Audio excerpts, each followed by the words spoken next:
¿A dónde está papi?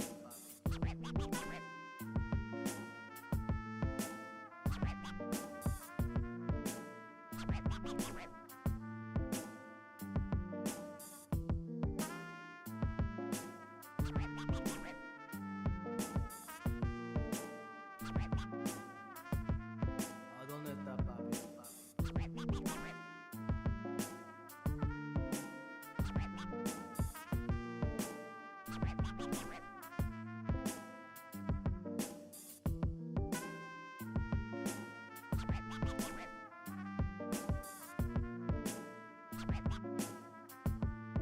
¿A dónde está papi?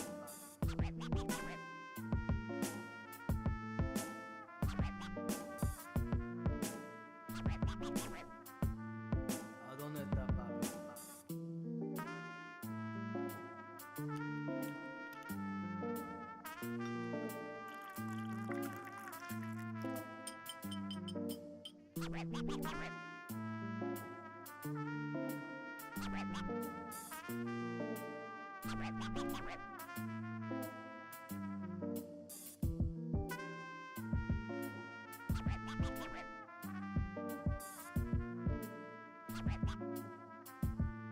¿A dónde está papi?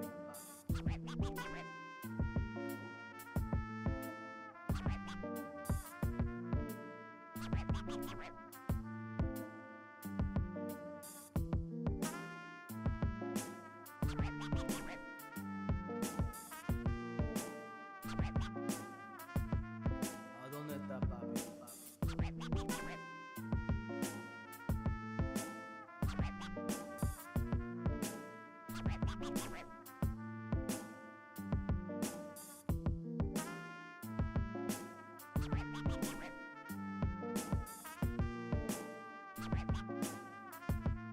¿A dónde está papi?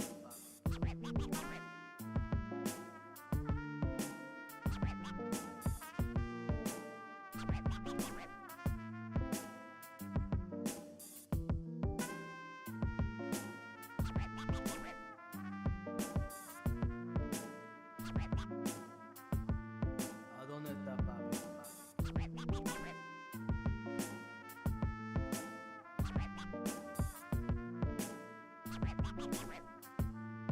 ¿A dónde está papi?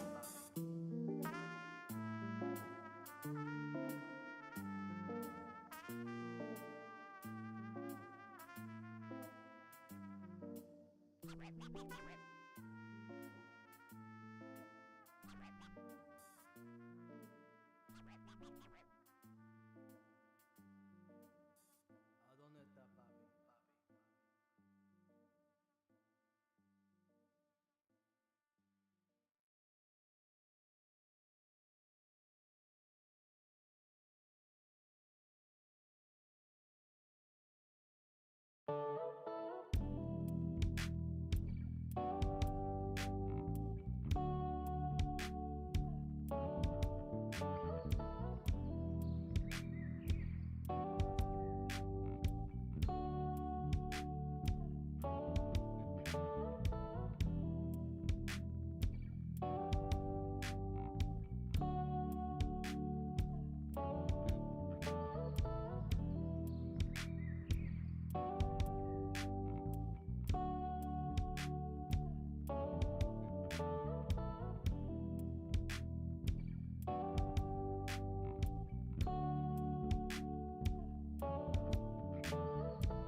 Welcome to the Tuesday stream. I hope everyone's having an awesome Tuesday. Welcome to the first stream of 2024. Welcome, Michael Hassler.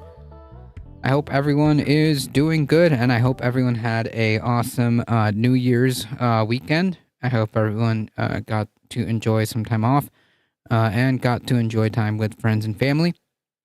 I certainly enjoyed my time to just hang out and chill and not work.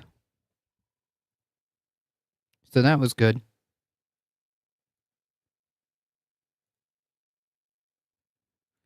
We do have a few things to go through today. And hopefully we'll get through everything. Let me just make sure we got everything going. Conscious Canuck with the tier 1 sub. Thank you so much. I appreciate that. Thank you. 22 months.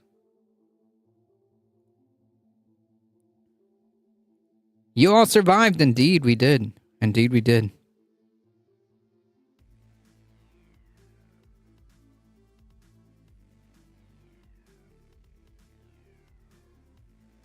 Welcome.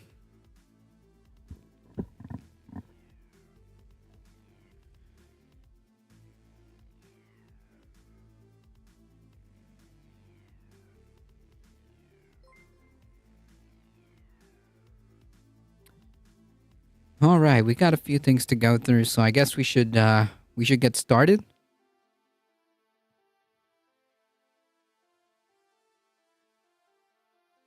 But first, let's roll back the clock and take a quick look at 2023, yeah?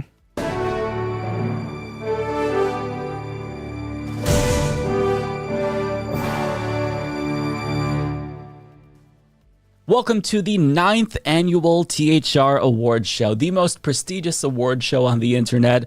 It is shocking to think that 2023 is almost over. This year just went by so fast, but what we do on these award shows every year is we reflect back on the year. We look at some highlights, some lowlights, and ultimately we vote on which ones were the most significant. Now, the way that it works is I make 4 nominations in Don't do it!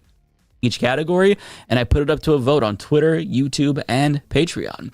So without further ado, let's get to it, because this year we're changing it up a little bit. We're doing all of the awards in one video because I don't think it's nice for me to bombard your feed with like 4 or 5 videos when you could just get all the results in one video. So the first category is the badass moment of 2023. Now, there were a lot of things to consider. Even though the year overall I think was bad, there were some highlights.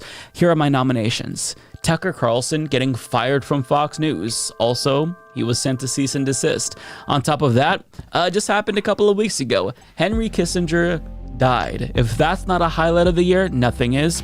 And there's also the ceasefire now protests and Michaela Kavanaugh's filibuster of a gender-affirming care ban. Now, before we get to the results here, I want to give you some honorable mentions. Bethany Mandel humiliated herself while trying to describe woke on Rising after she wrote a book about woke.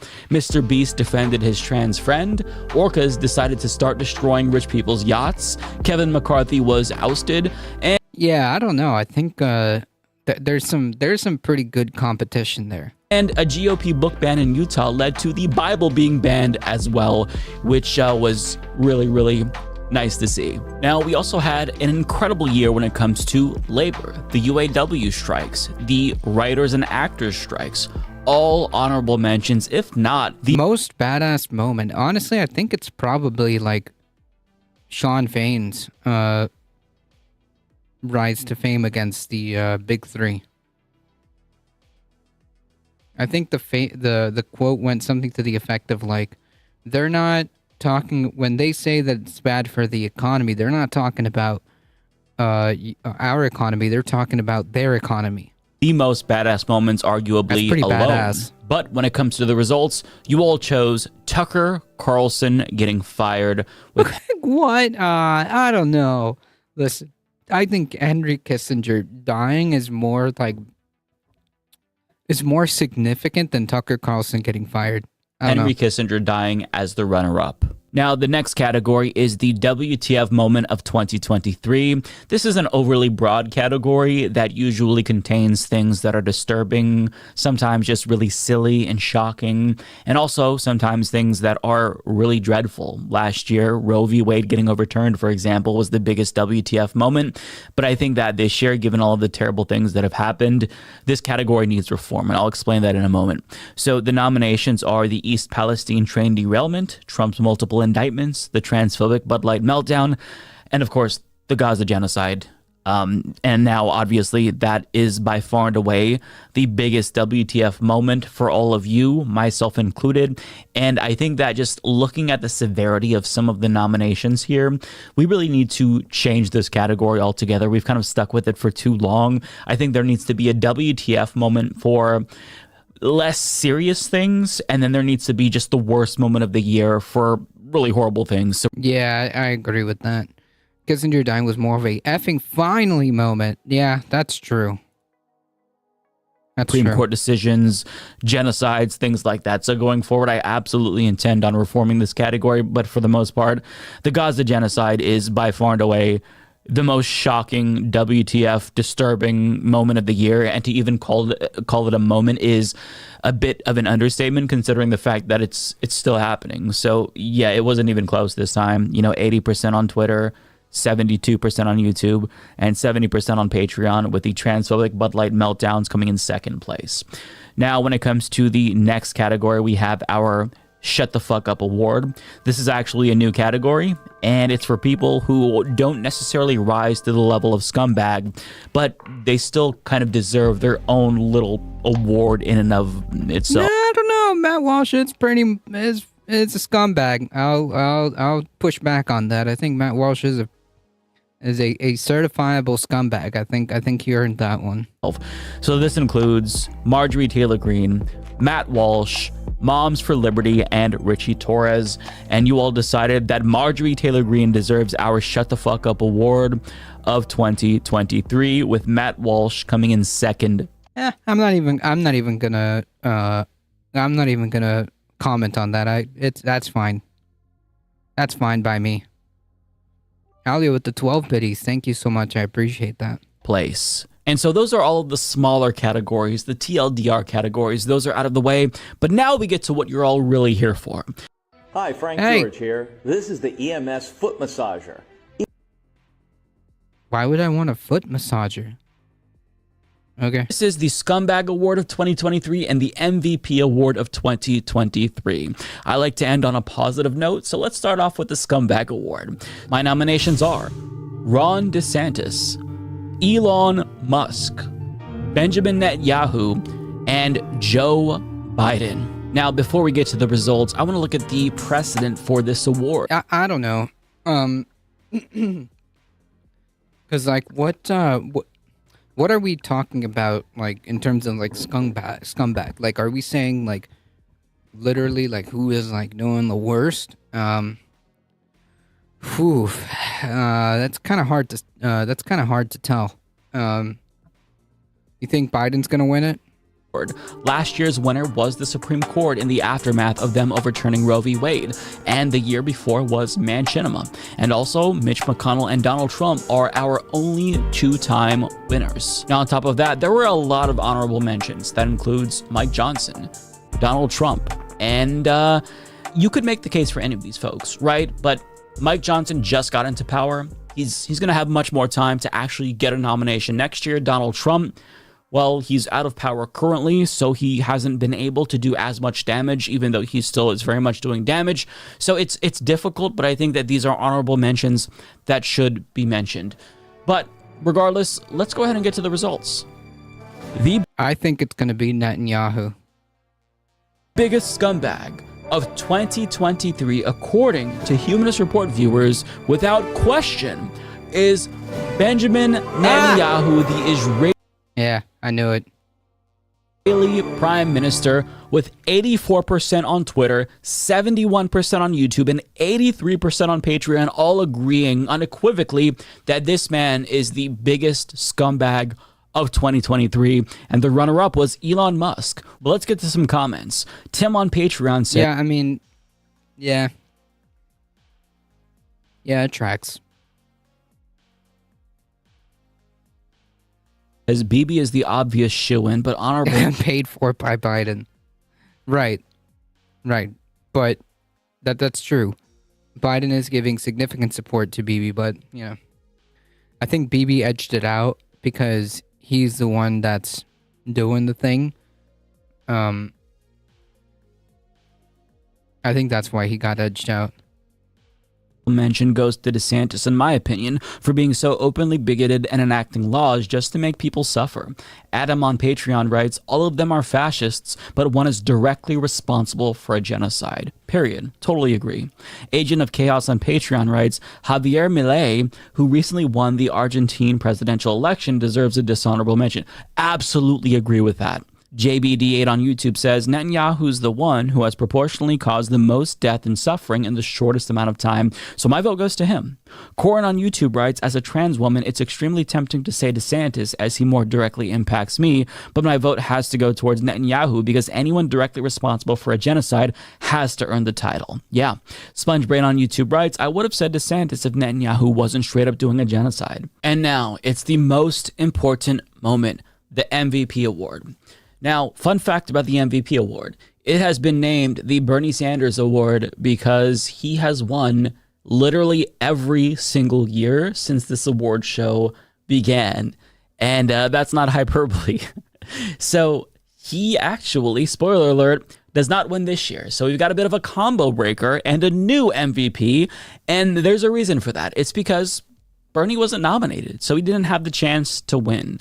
And I never foresaw a year when I wouldn't nominate Bernie Sanders for being MVP, but I just couldn't do it because he refuses to call for a ceasefire. Still, he is better on that issue than other senators, but the bar is so low. And when you can't do the bare minimum, I can't say you're MVP. You could do better. So hopefully he gets back on the nominations list next year, but he's going to have to work really hard to do that because he fucked up. But having said that, though, we do have some new candidates. And my nominations include... Yeah, I think Fain would be nice. Zoe Zephyr, who is a trans lawmaker who spoke truth to power in her state and was punished for it. And there's also Michaela Kavanaugh in Nebraska, who led a months-long filibuster to stop a ban on gender-affirming care. And guess what? Even though she wasn't successful in the end, she proved that you don't have to lay down and die if you're a Democrat. She set a blueprint as to how other Democrats should respond to this type of legislation. On top of that, we have Shawn Fain, UAW president. I don't think I need to explain why he deserves this title, but he is absolutely one of the most important people in the country right now with regard to the labor movement. And my last nomination is Rashida Tlaib. She's a Palestinian American who decided to speak truth to power, and she was also punished for it. And what she's saying is incredibly important. Now, before we get to the results, there's some honorable mentions that I want to go over here. The other is kind of like a duo, Justin Jones and Justin Pearson of Tennessee, who were expelled and then subsequently reelected after the GOP in their state accused them of doing an insurrection because they decided to stand in solidarity with gun rights activists, or gun control activists, rather. I think that they really showed, like Zoe Zephyr and Michaela Kavanaugh, that you can actually fight. You don't have to just lie down and get steamrolled just because you're in the minority. And I think that these are two leaders in this country that are going to do really big things. So they deserve an honorable mention. Other individuals that deserve honorable mentions: Tortuguita, Stop Cop City activist; Rafat Al-Arir, a Palestinian poet beloved by a lot of people, who was killed by the IDF. Just horrible situation. So I think that these people deserve just their names to be brought up in any conversation about 2023 because they really did have a lasting impact. All of these people did. But with that being said, these are... I'm going to say it's going to be Shawn Fain. GOP debate again on CNN next Wednesday. Yeah, I mean, we're not going to gain any more new information from that. The results. The winner and the Humanist Report's MVP of 2023 is Rashida Tlaib, with 67% on Twitter, 63% on YouTube, and 55% on Patreon, all agreeing She's this year's most valuable person. And the runner-up was Sean Fain with 33% on Twitter, 25% on YouTube, and 34% on Patreon. Jeez. Now let's get to the comments. Forrest Miller on Twitter had a hard time choosing this year's MVP, but ultimately went with Rashida Tlaib. Younger legislators are starting to gain some steam. That was my choice. Gotcha. Yeah, this one was really tough. Alex Kawa on Twitter says, MVP is undoubtedly Sean Fain. He has shown the true potential of what the new labor movement can and will accomplish in the years to come, and so many union organizers will be inspired by him. Rashida Tlaib is a close second, given her being a lone reasonable voice on Israel-Palestine. Mike on Patreon writes, all are good, but I will say Rashida, since even with AIPAC and their goons barreling down on her, she is doing all she can to find a ceasefire and hold Israel accountable for their actions. If only the other Dems had a spine instead of jelly to stand against this right-wing government.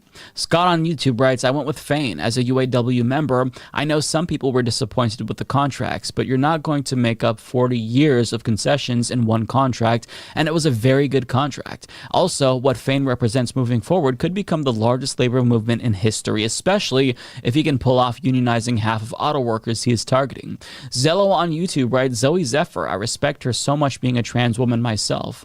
Joseph O on YouTube says, I went with Rashida Tlaib because of her standing up against the genocide of the Palestinian people and not backing down even though her colleagues voted to censure her. But I do want to add that Zoe Zephyr came in close second. I would love to see more of her and hope she can expand her political career on a national level like a House or Senate seat. That'd be amazing. So there you have it. Another year, another award show down. If you didn't get a chance to participate in this, comment down below. Let me know who's your MVP, who is your scumbag, what you think I should do to make the categories more representative of the events throughout the year. Let me know, especially your MVP and scumbag, because I do think that there is an argument to be made. I personally support Rashida Tlaib, but I think there is definitely an argument to be made for Sean Fain or someone else perhaps. So comment down below, and yeah, I hope you all enjoy the show.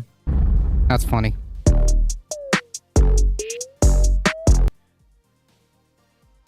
Yeah, I mean, maybe more categories would be nice too.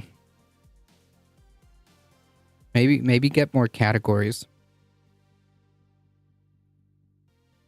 All right. Now that we got that out of the way, let's shift gears. Right-wing rabble-rouser Laura Loomer has come up with a brilliant new plan to, I don't know, do something with the 2024 election, because Laura Loomer is now calling for Republicans to boycott the 2024 election if Donald Trump is not on the ballot. Yeah, so I totally agree with this. All Republicans should just boycott elections, period. Yeah. I agree with this. I think all Republicans should take a stand and boycott all the elections going forward. Maybe world and domestic subcategories. Yeah, that would be a good one. A good suggestion. Here's what Laura Loomer recently posted on social media.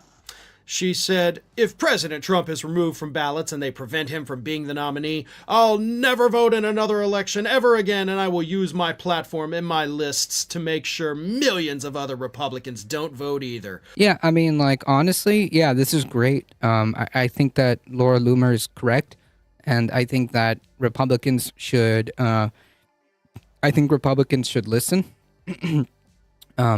There is no point in voting. As far as Republicans go, and I think that they should sit. I think that they should sit these elections out. Yeah,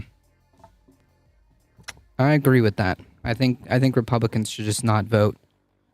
This is a great idea. It's the Morton. Welcome. Don't threaten us with a good time. Exactly. I'm all for it, okay? I'm completely on board with this idea of having millions of Republicans staying home and not voting. This is practically the best case scenario for everybody involved. So I think, yeah, I think she's doing the Lord's work, okay? In fact, like, Donald Trump's already pending appeal, of course. Donald Trump is already being removed from the Colorado ballot and the Maine ballot. So I would say that I think this is grounds for her to start, using her platform and reach out to millions of Republicans to make sure that they don't vote. So I think that she should accelerate the timeline and just make sure that as many Republicans as possible stay home. I think that would be her the best thing that she could possibly do. Her last action for her legacy in politics. I will only vote for Donald Trump. And then she put the hashtag on there, hashtag only Trump. So she will only ever vote for Donald Trump, folks. Nobody else will do. That sounds like the, mind working of a totally normal individual, right? Like not cult-like at all, saying that the only person on this planet you will ever vote for is this one guy. So no, this is good. Okay, this is good. We need them to think this way, and we need them to stay home. Okay, it's a win for separating religion and politics, since Trump's base all worship him. Yeah, but also, like, I don't know, these evangelicals, like, they don't understand the concept of separating religion and politics. Because to them, it's a avenue for power. If this one guy is off the ballot, you're just not going to vote ever again. Fine by me. Oh, you're going to get millions of Republicans to do the same. Oh, no, Laura, please don't convince millions of Republicans to stop voting forever. Oh, dear. No. Don't be sarcastic. Don't be sarcastic, Farron. Okay? We need to affirm this behavior as much as possible. Okay? We need to be very supportive of this behavior. Okay? We don't need to be sarcastic. We need to be as affirmative and supportive of this type of behavior as much as humanly possible, okay? This is a phenomenal move by Laura Loomer. I think that more should follow in her footsteps, and that all Republicans should listen to what she's saying. And again, I would even go a step further and say, like, as a matter of fact, I think that at this point, since Trump is being threatened to be removed, I think that they should enact this plan right now. I mean, why wait? Just, you know what? There's no point. Why not stay home? There's no point, and just stop voting.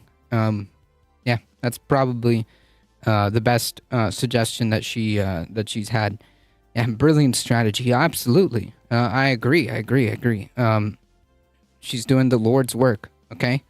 Telling millions of Republicans to stay home is nothing short of doing the Lord's work, okay? So this is to be applauded and to be supported. I nominate Donald Trump for dog catcher of Buffalo, Wyoming. Now go vote for him. Here, think of the consequences. My God, we could have good government at the local to federal level. We could have politicians that are more concerned with reducing pollution than banning books. Oh my God, the horror, right? Like, what does this idiot think she's doing? Nothing, Farron. She's doing the Lord's work. First of all, you think you're really that influential? I mean, how many elections have you lost now for Congress, Laura? And you're still like, I can get people to do things. You can't even get people to vote for you in a deep red district. So stop pretending for even a second that you have a chance at convincing millions of people to just not vote. Don't get me wrong. I wish you did have that power. I genuinely wish you were able to convince millions of Republicans to just never vote again. That would be wonderful. Yeah. Also, like, what's going to happen by that logic? What's going to happen when Trump can't be on the ballot? Like, let's say he loses the election, and he just decides to not participate in politics anymore. Or if, God forbid, he wins the election and that's it, he's unable, theoretically, he's unable to run ever again. Is that it? That would make this a very happy new year in 2024. But you don't have that power. I mean, I know you think you do, but again, we can look at your election results and we can see that you certainly do not have much sway whatsoever against actual voters. But I also do have to question, like, what is the goal of this proposed? Well, to be fair, running elections is not the same as being like one of these like far right like conspiracy theorist QAnon pilled people. She might still have like sway in terms of like far right media. Sharpie Diesel, welcome. Boycott. Like, what do you think will happen if you get your way and Republicans simply don't vote? Then That's perfectly fine. That's phenomenal. I think they're called cue balls. again, Democrats win across the board. They win at the local level, the state level, the federal level. Like, is that what you want? Are you somehow secretly a Democratic plant? No, stop it. Stop it. Just affirm the behavior, okay? Here's an election we all should support. Unanimous guilty votes in all of Trump cases. True. You've been at this for years, building up this Republican army, only to then turn on them and say, no, don't ever vote again. Republicans are so bad. Like, that's the only thing I could think that would make this make sense. Because if you convince Republicans to not ever vote again, as you say, then Democrats always win. Again, totally cool with that. Like, I have no problem with it if that's the route you don't need to say that last part, okay? we don't need to talk about that last part, okay? We just need to stop at Republicans should stay home. Want to go, I'll help you with your little crusade and tell Republicans that they shouldn't vote anymore because of how poorly Donald Trump was treated by being held accountable for his own actions. But you're not thinking of the long game here, are you? You're not thinking like 6 months down the road. You're not thinking 6 years down the road of what happens to your stupid little party if you convince all of the people in it to not vote anymore. Do you know what that means? It means your Republican Party just dies off and goes to the ash heap of history, which again, totally cool with. In fact, I would love to see that happen. So I guess what I'm trying to say after mocking you for several minutes here is, Republicans, you need to listen to Laura Loomer on this because I really think she's on to something here. So take Loomer's advice and you should probably just, stop voting forever, I guess. Not my words. That's what she wants you to do. Yeah, I think so.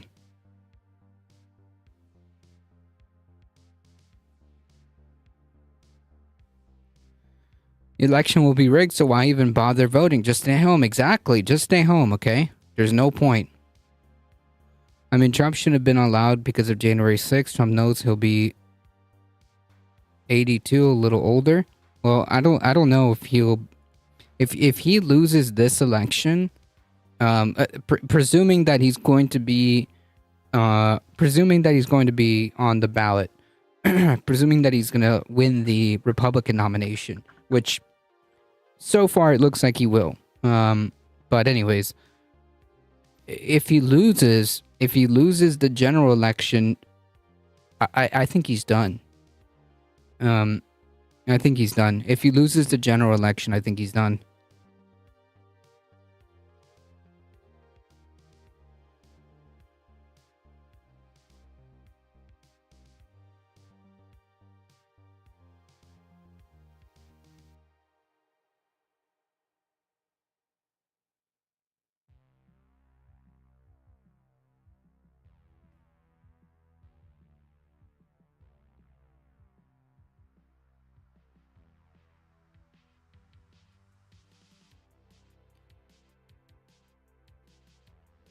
All right.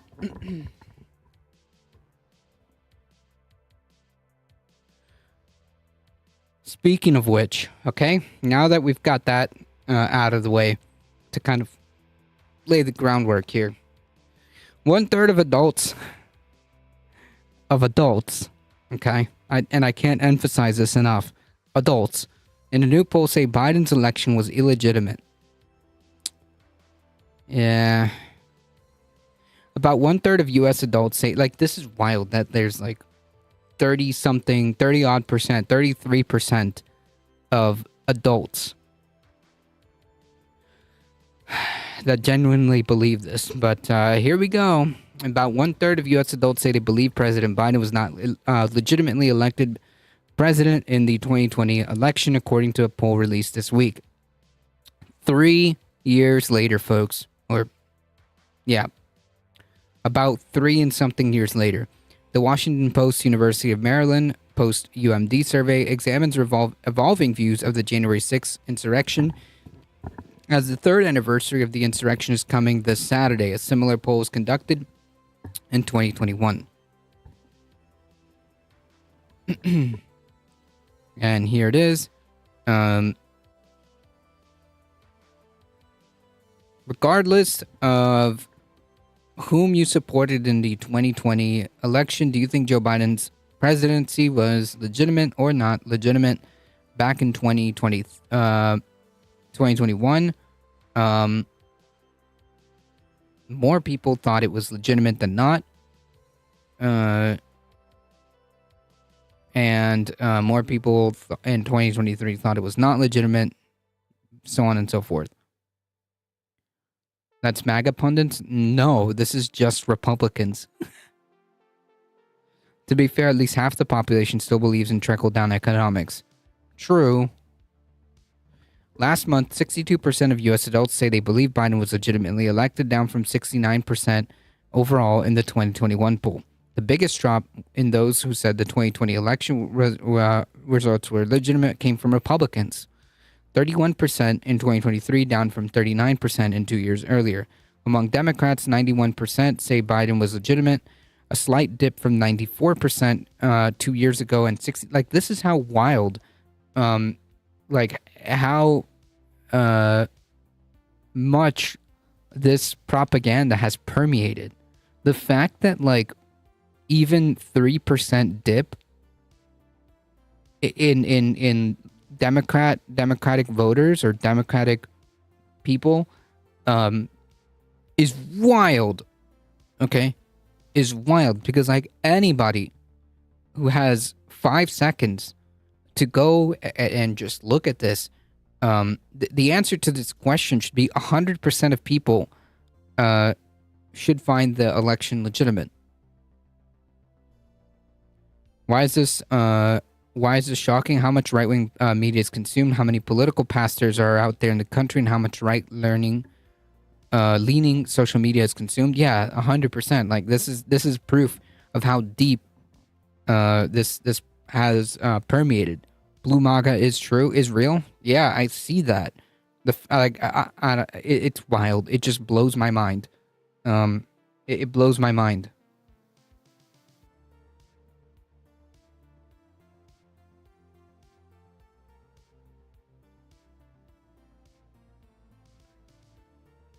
–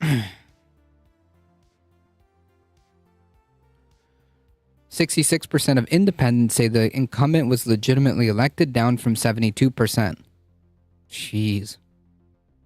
The Post noted that among those who primarily get their information from Fox News, only about 3 in 10 people say the president's election was legitimate. Yeah, Fox News just doing the work. Trump remains the GOP frontrunner in his bid to return to the White House in 2024, despite facing 4 criminal indictments with a total of 91 criminal charges. 2 of those cases related to the efforts to stay in power after losing the election, which, by the way, apparently is not enough to dissuade people. Trump has maintained he was the rightful winner of the presidency despite numerous election audits and more than 60 lawsuits that have lost in court after failing to prove the claims that the election was unfairly decided. To date, we have not seen fraud on a scale that could have affected the outcome of the election, said Bill Barr, Trump's then Attorney General, said in the month following the 2020 election, rejecting the former president's repeated claims of the election fraud. Post-UMD poll was conducted in December 14 to 18 among 1,024 U.S. adults and has a margin of error of plus or minus 4.1 percentage points with error margins for larger subgroups. So, yeah, I mean, the point being is that still, still, 3 years later, we are looking at numbers that are just unbelievable. A third of adults. I mean, even if we're going to be,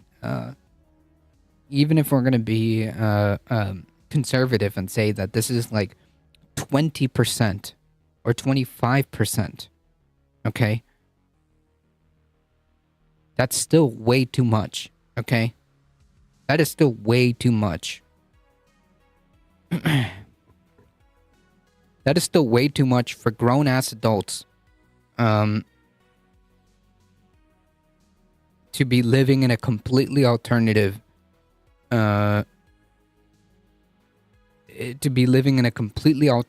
reality.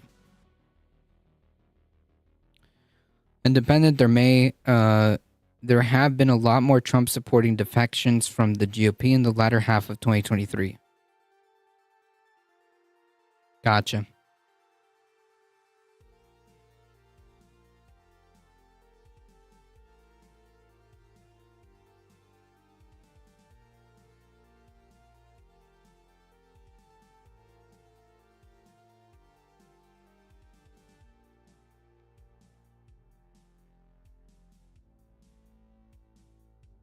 This is wild.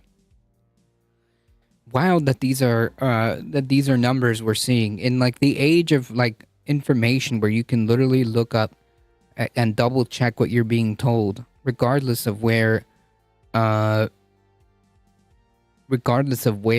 you heard it. There is still an ability to go and check what you're being if whether or not what you're being told is true. Right? I mean, saying that there's a massive conspiracy to steal or rig the election warrants and merits time and effort to make sure that that claim is true. Because that is a pretty big claim. Depends on how many of 1/3 vote in 2024. Well, I'm sure that a lot of these people are going to vote. All these Republicans are going to vote for Trump. Trump's base is pretty loyal. Whatever's left of that base is pretty loyal, and they will show up. They will show up.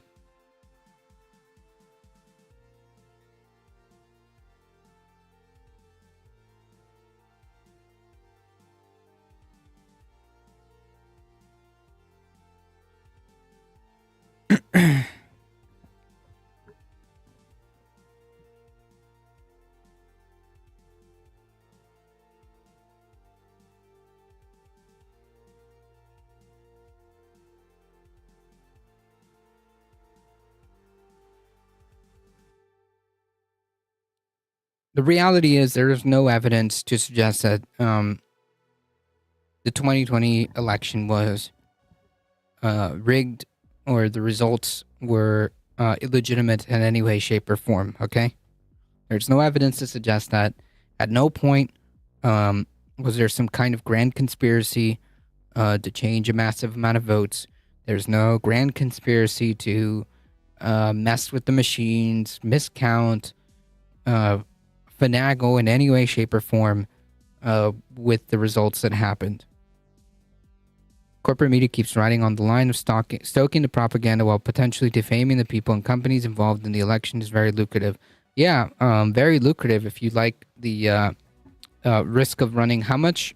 Almost 800 million in that defamatory lawsuit that Fox News had to settle. Yeah, I guess. If you want to roll that dice.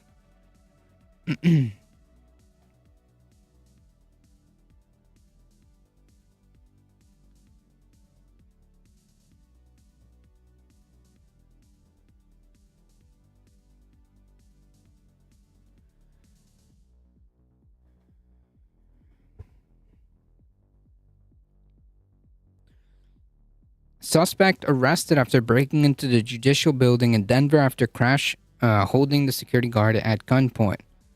Yep. Stochastic terrorism, folks. An intruder in Denver shot out a window in the Ralph L. Carr, Colorado Judicial Center, entered the building and held an unarmed security guard at gunpoint early Tuesday, today. The suspect was arrested after allegedly firing additional shots and starting a fire inside the building that is home to the Colorado Supreme Court and the Colorado Court of Appeals. Colorado State Patrol said in a press release that this all started with a two-vehicle crash at 13th and Lincoln Street, where one individual reportedly pointed a handgun at another driver. A short time, the suspect, whom Denver police identified as an adult male, shot out the window of the east side of the building and climbed in. Soon after, he came into contact with unarmed security. A security guard from the Colorado State Patrol Capitol Security Unit held at gunpoint, took their keys, and proceeded to access other parts of the building, eventually making his way to the 7th floor where he fired additional shots. Law enforcement set up a perimeter around the building. Around 3 a.m., the suspect called 911 to surrender. He was taken into custody and transported to the hospital. There's no injuries to the occupants in the building, the suspect, or law enforcement. The Denver Fire Department, which is a miracle, was called to the scene at one point because law enforcement spotted a fire. Firefighters were quickly able to get it under control. The significant and extensive damage to the building, there is significant and extensive damage to the building, according to the Colorado State Patrol, and the suspect's identity has not been released. Jeez. Well, we'll definitely follow up on that story if anything else develops on this.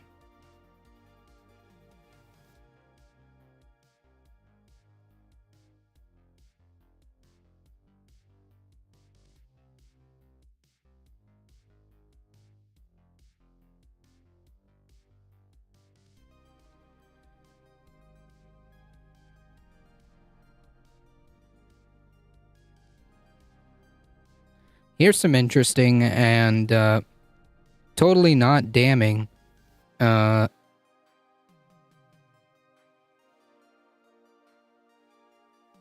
it's somewhat easy. Work-related needs.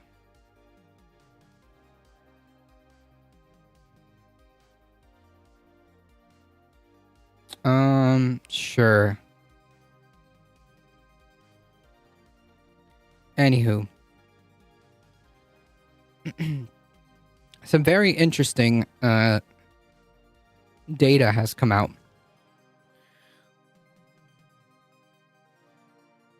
Numbering roughly 11 million today, the older workforce has nearly quadrupled in size since the 1980s. That's interesting. The increase is driven in part by capitalism. By the growth of the 65 and older population. The bulk of the baby boomer generation has now reached that threshold. But as prior pre-research analysis has shown, the growth in the older workforce is driven more than sheer numbers. The share of older adults holding a job today is much greater than the mid-1980s. Some 19% of adults 65 and older are employed today. In 1987, only 11% of older adults were working. Today's share is similar to that of the early 1960s, when 18% of older Americans worked. As the employment rate among older Americans has gradually risen from the 1990s, employment among younger workers has followed a different pattern. Job holding among 25 to 64-year-olds peaked at 77% in 2000, fell during the Great Recession, as somewhat rebounded then. Are we redoomering? Because I'm down. Something to that effect. Yeah, can't afford to retire. Exactly. Employment among men ages of 25 to 54 has been sinking for decades, according to the Council of Economic Advisors. Until 2000, this was offset by rising employment among women. Women's employment rates peaked around 2000. Hey, come back. So overall, job holding among the younger population has not returned to its 2000 level. Several factors have contributed to the growing share of older adults who are working. 75 and older workforce. Workers ages 75 and older are the fastest growing age group in the workforce, more than quadrupling in size since 1964. Some 9% of adults some 9% of adults 75 and older are employed today, about twice the share who were working in 1987, which is 4%. Workers 75 and older are paid slightly less than older workers.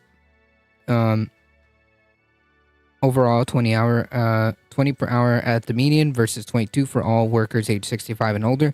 Still, they have experienced similar wage growth since 1987 as workers ages 65 and older. Back then, we just warehoused our seniors. Now the boomers want better treatment. Today's older Americans tend to have higher education levels and older workers did in the past. Adults with higher levels of education are more likely to be employed than adults with less education.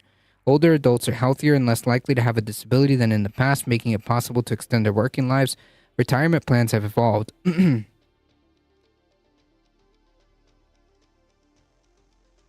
Employees have shifted their retirement plan offerings towards defined contribution plans such as 401ks and away from defined benefit plans. The old-style pensions incentivize workers to retire at a specific age, where defined contribution plans does not encourage early retirement. And their kids and grandkids can't afford to support them because they're allowed unbridled capitalism. Yep. Policy changes have discouraged early retirement. Changes to Social Security systems, which raise the age that workers receive their full retirement benefits from 65 to 67, likely encourage older adults to delay retirement and continue working, according to labor economists. Hey, that's interesting. I wonder how they got that. I managed to get that. I wonder who lobbied to make that policy change. The nature of jobs has changed. Older workers strongly prefer jobs that entail less strenuous physical activity and allow for greater independence and more flexible work schedules. Recent research shows that many occupations, on average, have become more age-friendly since 1990. Among those age-friendly jobs are guide, insurance salesperson, proofreader, and financial manager, none of which involve heavy physical exertion. For some older adults who are working, their job or career may be different from what they did when they were younger. Some even consider themselves retired. Economists often refer to these post-retirement jobs as bridge jobs. Maybe they should lay off the avocado toast. A recent federal survey found that 45% of employed older adults consider themselves to be retired. Retired older workers are much likely to work part-time than their non-retired counterparts, as many older workers, 25%, are receiving income from retirement accounts, pension plans, or annuities. The U.S. Bureau of Labor Statistics projections show that the role of older workers will continue to grow over the next decade. Adults ages 65 and older are projected to be 8.6% of the labor workforce, those working and looking for work, in 2032, up from 6.6% in 2022. Jeez. Older adults are projected to account for 57% of the labor workforce growth over this period. Older adults are one of the few age groups that are expected to increase their labor force participation rate over the decades. The BLS projects that 21% of older adults will be in the labor force in 2032, up from 19% in 2022. The only other age group projected to increase its labor force is 55 to 64.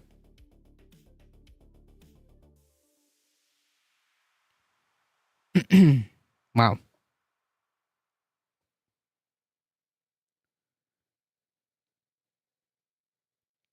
Boomers, the most selfish generation in modern human history. True. Most of this report focuses on traditional employment measures, that is, working pay for or profit, and does not capture participation in the gig economy. A recent Federal Reserve survey asked adults if they engaged in any gig activities over the prior month. Gig activities include selling items at garage sales or online marketplaces, short-term rentals or property, and freelance gigs such as ride-sharing. About 10% of adults ages 65 and older said they performed any gig activities in a previous month, compared to 17% of younger adults.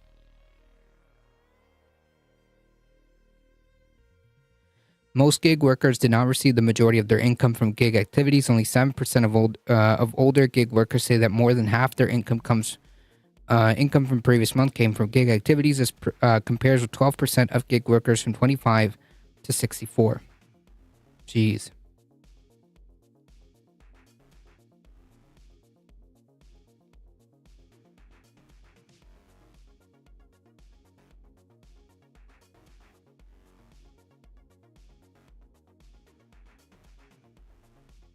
TLDR, the older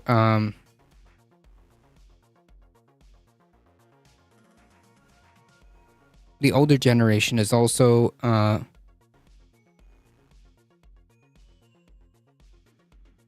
closing that wage gap.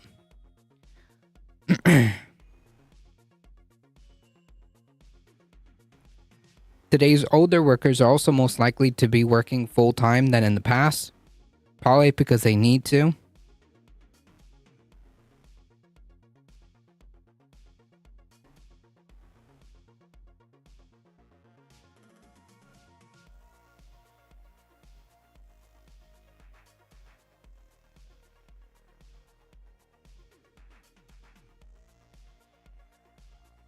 And that's pretty much it. Red Druzzy, my understanding of the greatest generation was the one before the boomers. Yep. Retirement in this economy? Yeah.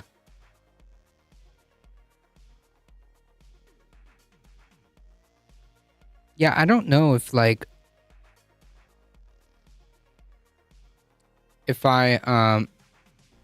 don't know if seeing this isn't a red flag as to how bad the system is. I don't know what is. If you're seeing an increasing more and more aging population that needs to work, because they need to work, whether it be because they feel social pressure, or because they have to. Imagine working at 65 or 70 or 80. That does not seem like a life to me. My dad retired ASAP from his postal service, but my grandma worked until she couldn't do the 40-minute commute any longer.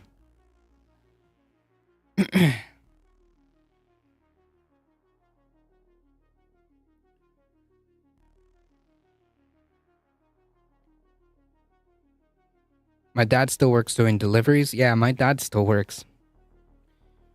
We don't have to imagine, just look at Congress. Yep.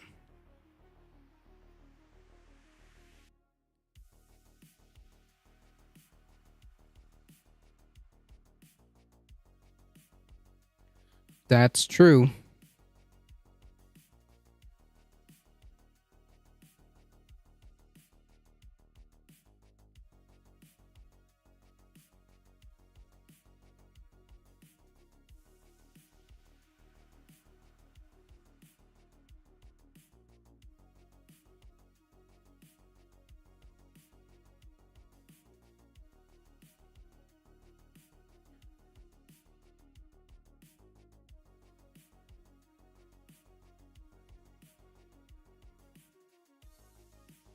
That's very true, Conscious Canuck.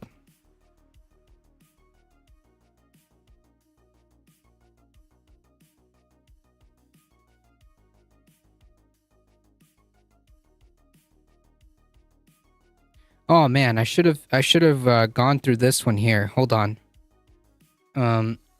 Just to kind of circle back to that to that article about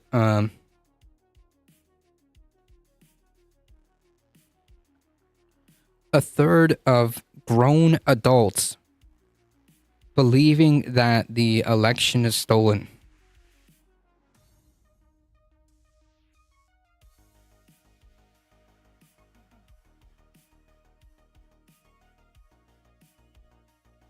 Yes, circle back. Exactly.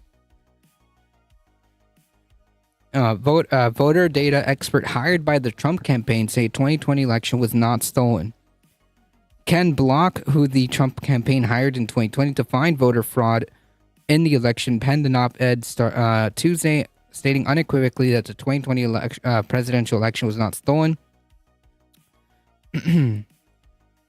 And there was no evidence of voter fraud sufficient to change the outcome of the election. Can a steady diet of lies and innuendo overcome the truth? The U.S. Today op-ed began in November of 2020. The former president asserted that the voter fraud had altered the outcome of the election. The day after, his campaign hired an expert in voter data to attempt to prove the allegations and put him back in the White House. I am the expert who was hired by Trump.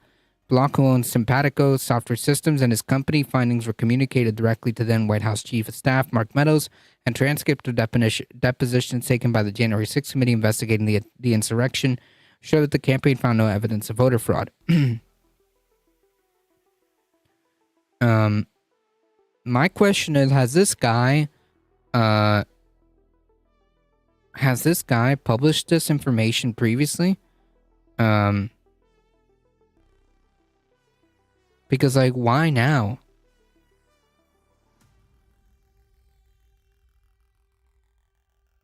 Why now?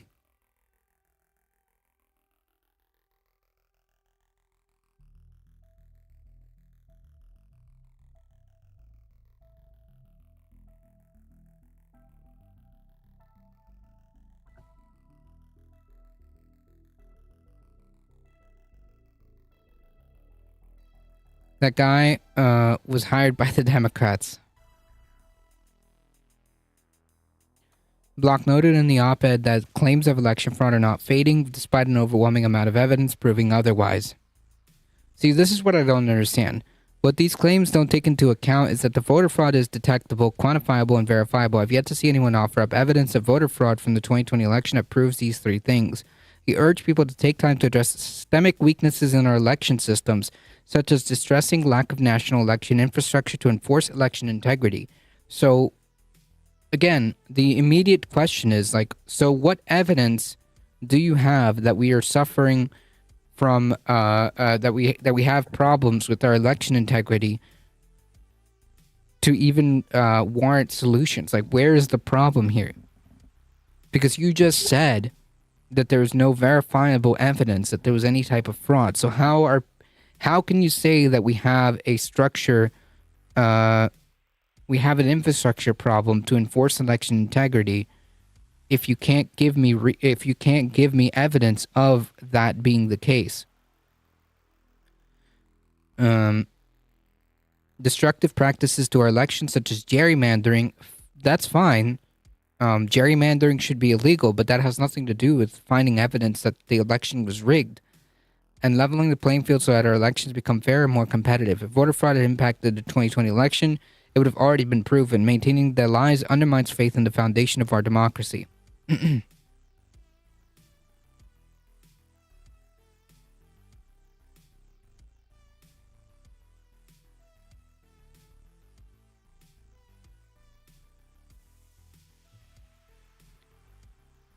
Phenomenal stuff. And yet, people are not going to believe this. That's what's wild to me. There's still a third of the population, roughly, that just don't believe this.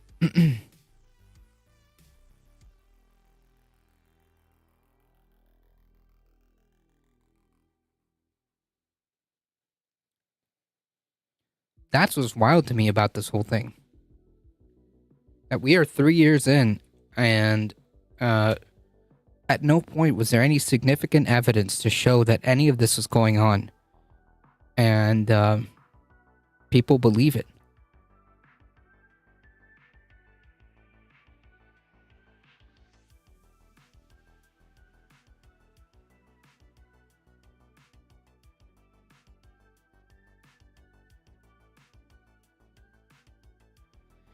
All right, let's take a look at this analysis. Quote, why Donald Trump should be hoping for higher turnout. Let's listen to this argument. Republican Donald Trump is in better position against Democrat Joe Biden now than at any point during the 2020 campaign. The former president leads the current president in more than his fair share of polls of registered voters, including in a number of key swing states. But it seems plausible that these initial polls may be underestimating Biden's position. The change from the usual expected dynamic in which Democrats are supposed to do better with higher turnout, Biden may benefit when pollsters look at likely voters instead of all registered voters.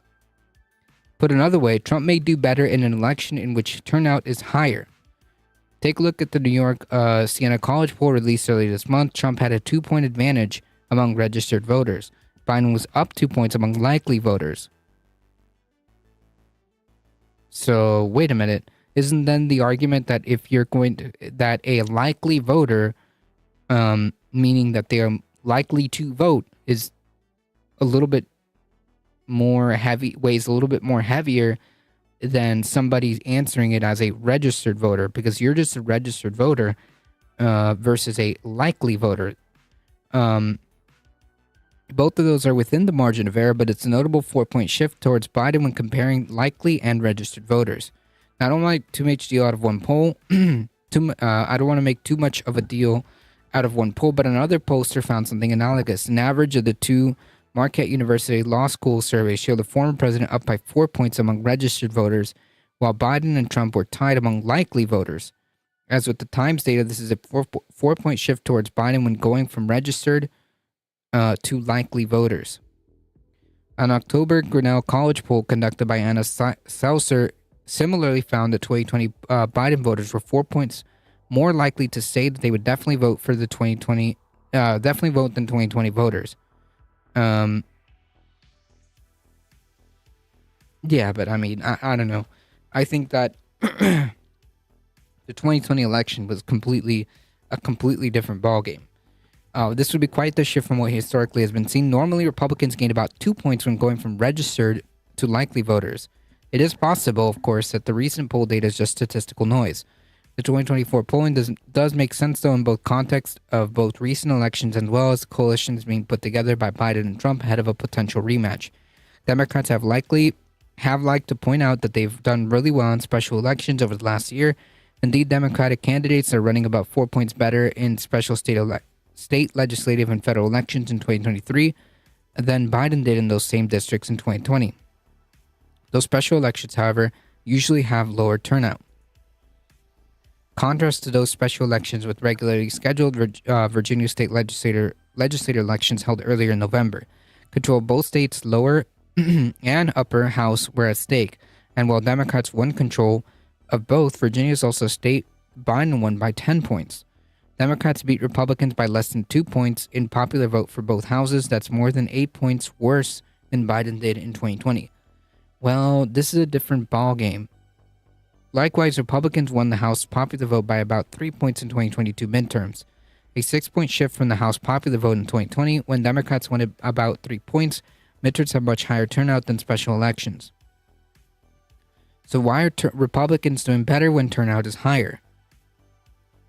From an issue standpoint, a lot of Democrats are still very upset about the overturning of Roe v. Wade in 2022. It's from that point forward that we really see Democrats outperforming in special elections. Right. But how does that translate into the presidential election? And what are we supposed to do with this information exactly? Suppress the vote? No. We're supposed to... exactly. We're supposed to suppress the Republican vote. You're right. This could be why there's evidence to suggest that Biden voters are more likely to turn out than Trump voters in today's era, even when you take into account demographics. Maybe? Really? Is that what we're gonna get from this? Because I don't see that. I see it more likely that Republicans get out their base to vote versus Democrats.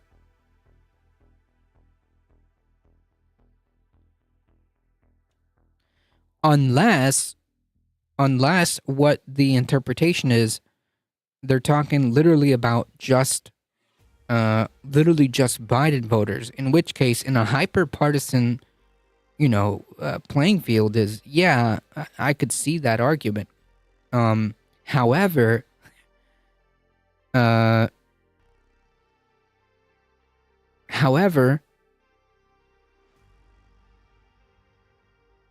how much very loyal, like, Biden people who are just like diehard, like no matter what, they're gonna go out for Biden no matter what. How many of those people are gonna be enough versus like how many like diehard Trump supporters? And is that really the play?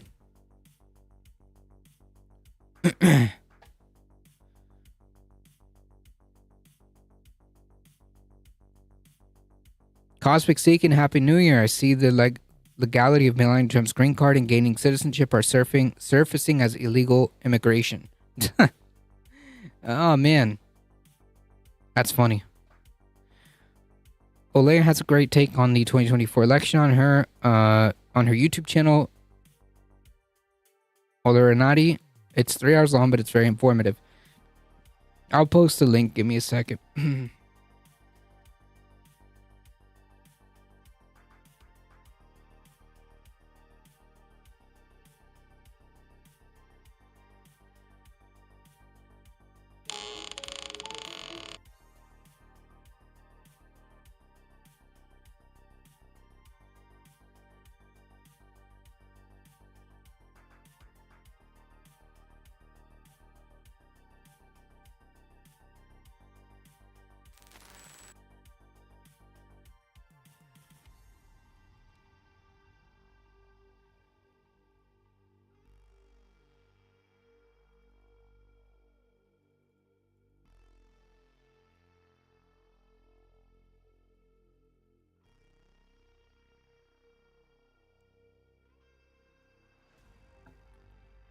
She speaks 15 languages.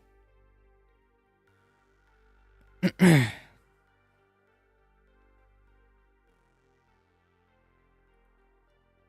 you go.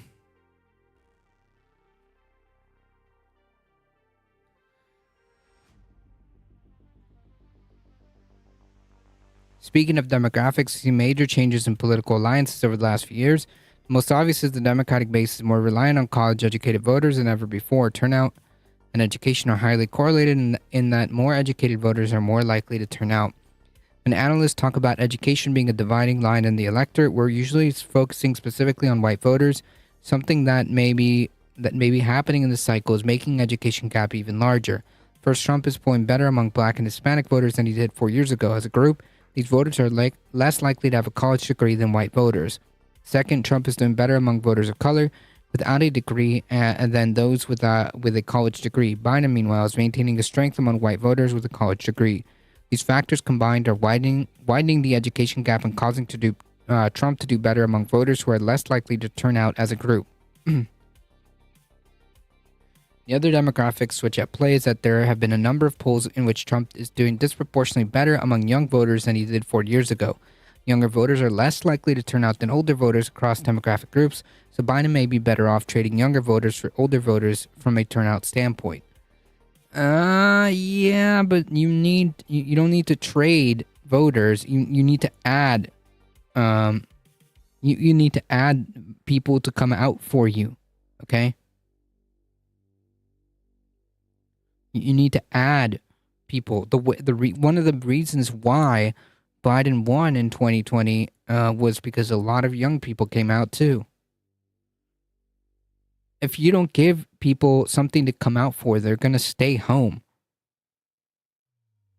The bottom line is there's still a lot we don't know about how 2024 will play out, but if we're seeing now in the polling is true by next November, then a lot of traditional theories about how turnout could impact the election may be wrong.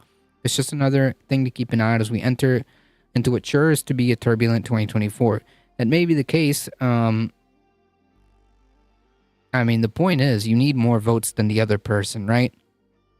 Like, at the end of the day, that's what it is. You need more votes than the other person. So you're gonna need, so you're gonna need to give people reasons to go out and vote for you.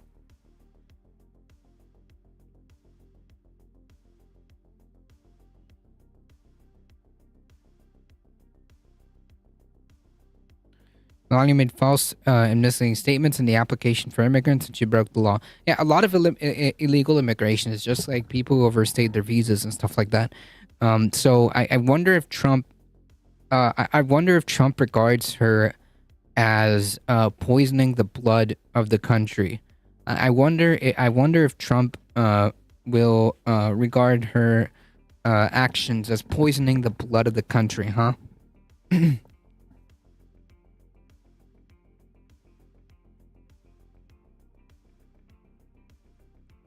I wonder if we're going to have some consistency there.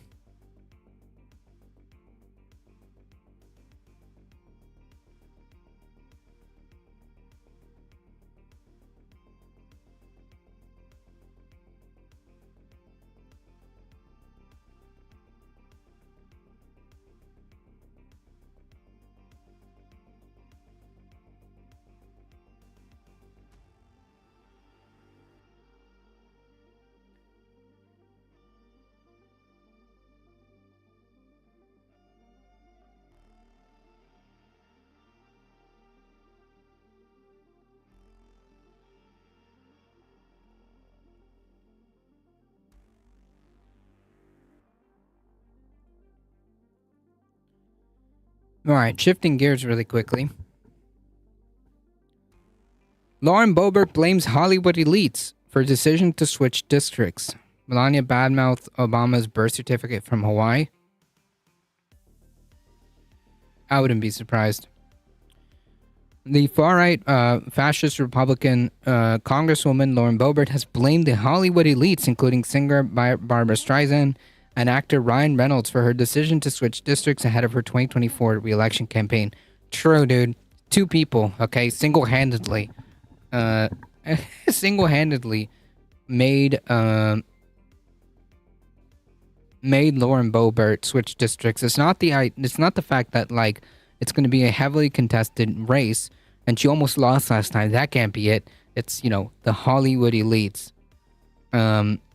Wicked Gamer, thank you for the follow. Heat, thank you for the biddies. 13 biddies, thank you so much. Watch me spit out my drink laughing. She's a fool. She is. In an interview to Steve Bannon's War Room podcast over the weekend, Boebert alluded to how her Democratic opponent, Adam Frisch's campaign, had received a $1,000 donation from Streisand and a $500 contribution from Ryan Reynolds himself, Deadpool himself, apparently single-handedly with Barbara Streisand has made Lauren Boebert move districts. Those sums combined for approximately 0.03 of the 7.7 million of Frisch's campaign has raised, compared with his Republican opponent, 2.4 million, since he narrowly lost against Boebert during the midterm election. Yeah, famous Canadian Ryan Reynolds has so much pull in American politics. True.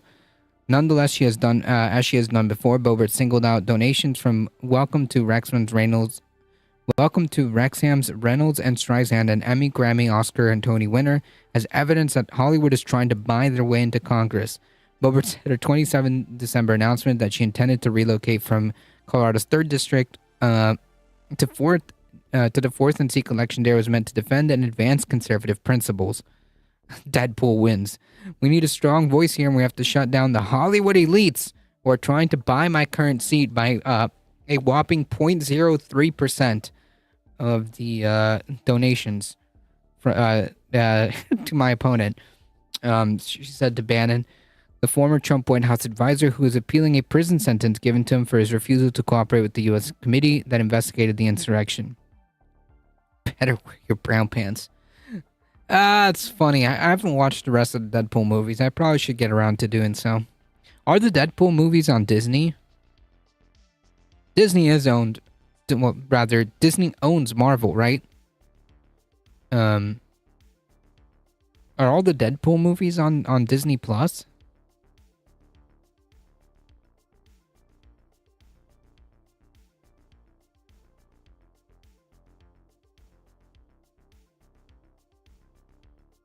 I should probably check that out. Disney owns Marvel. Gotcha. I have them. Okay. Deadpool 1 and 2? Because I've seen the first one. So I caught that reference. But I haven't seen the other ones. Movie night? You guys want that one for the next movie night at the end of the month? I mean, I've got the Disney Plus, so the last Saturday of the month, by the way, is January 27th. Okay? That being said, we're going to take 5 seconds. A 5-second detour. Every Saturday, last Saturday of the month, we're trying to do movie nights. We've done 2 successful movie nights. The third one will be on the last Saturday, January 27th, so it's always going to be on the last Saturday of the month. Join the Discord if you want to join on that. That could be a possibility. I could throw up that as an idea.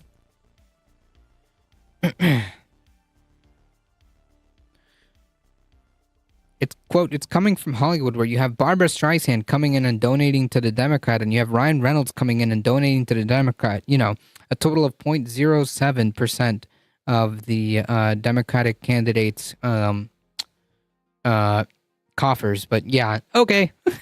The Cook Political Report categorized the 4th District where Boebert is headed as a solid Republican, which is the real reason.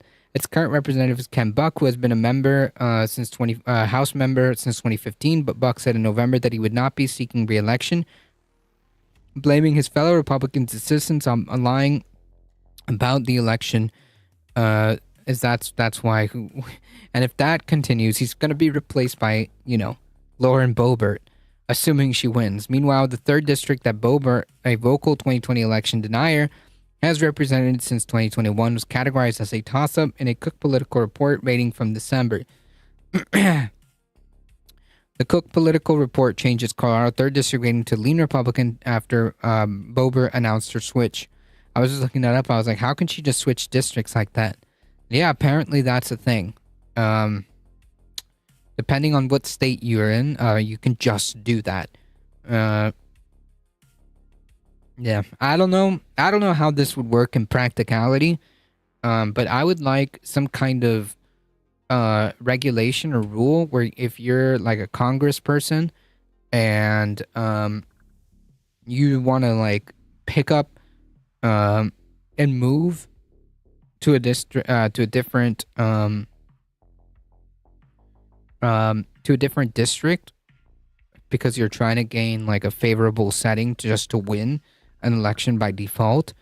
I think that if you move into a new district in a election year or near X amount of months into an election cycle, or like the year, like approaching an election cycle, then you shouldn't be allowed to run. Then you shouldn't be allowed to run for like another 2 cycles, or something to that effect. I don't know how like I would work out the details, but effectively something to prevent people from just picking up, from one district to the next and just, running there because they're going to win or they have way more favorable odds versus like staying in their home district supposedly, and facing a toss-up election. But he will not go MAGA, so he's quitting. Pretty telling. Republicans are MAGA, right? Because if you're not, that's what happens, right? You get pushed out or you're forced to quit because people don't want to vote for you anymore in terms of like conservatives. How convenient. Exactly. Colorado allows you to run in any district. Yeah, well, yeah, that's a big mistake. That's a big problem, okay? Like, first and foremost, like, that shouldn't be a thing. If you're going to run for a district, you need to live there. And you can't just go around, like, seat shopping, as they call it. Because, like, how absurd is that? I mean, to be fair, like, the only reason this is even encouraged or incentivized is because of gerrymandering.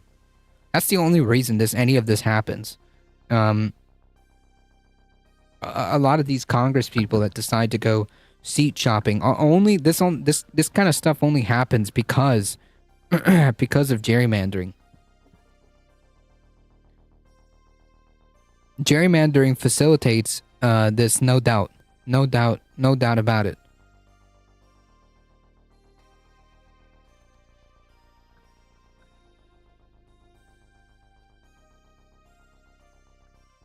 So you need to do 2 things. You need to eliminate gerrymandering and eliminate the concept and idea of seat shopping, right? Like, if you're going to run in the 12th district or whatever, you need to live there for X amount of time. Maybe that's like the fastest way of solving that issue. Like, if you move into a district, you need to wait a certain amount of time if you're a representative from another district. Yeah, I think that is fair. If you're a representative from another district and you move into a different district, then you can't run until X amount of time or whatever. I don't know. Maybe that will discourage that. I mean, really, if we didn't have gerrymandering, this would be better, I think.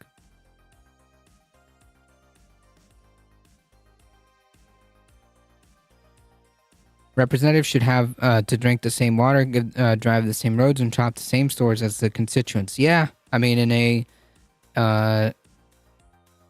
a perfect ideal world, yes, representatives should, represent the constituents, right?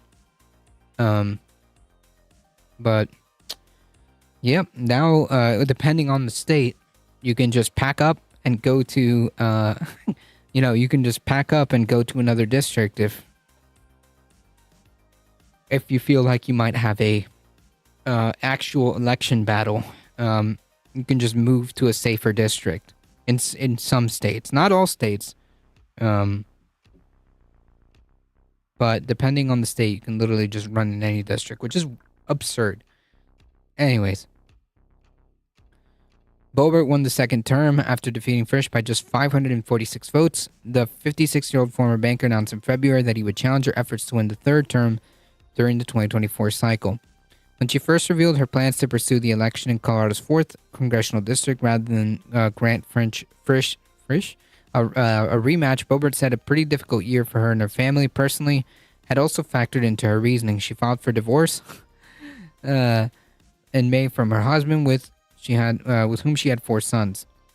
About 4 months later, Boebert landed in a scandal after she and a man who she was seen on a date were kicked out of the performance stage in Beetlejuice. Yeah, we know.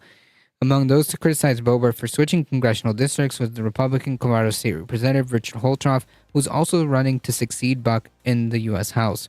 Seat shopping isn't something that the voters will look kindly on. If you can't win in your home, you can't win here. Well, we'll see. Hopefully that is the case, Hopefully that is the case.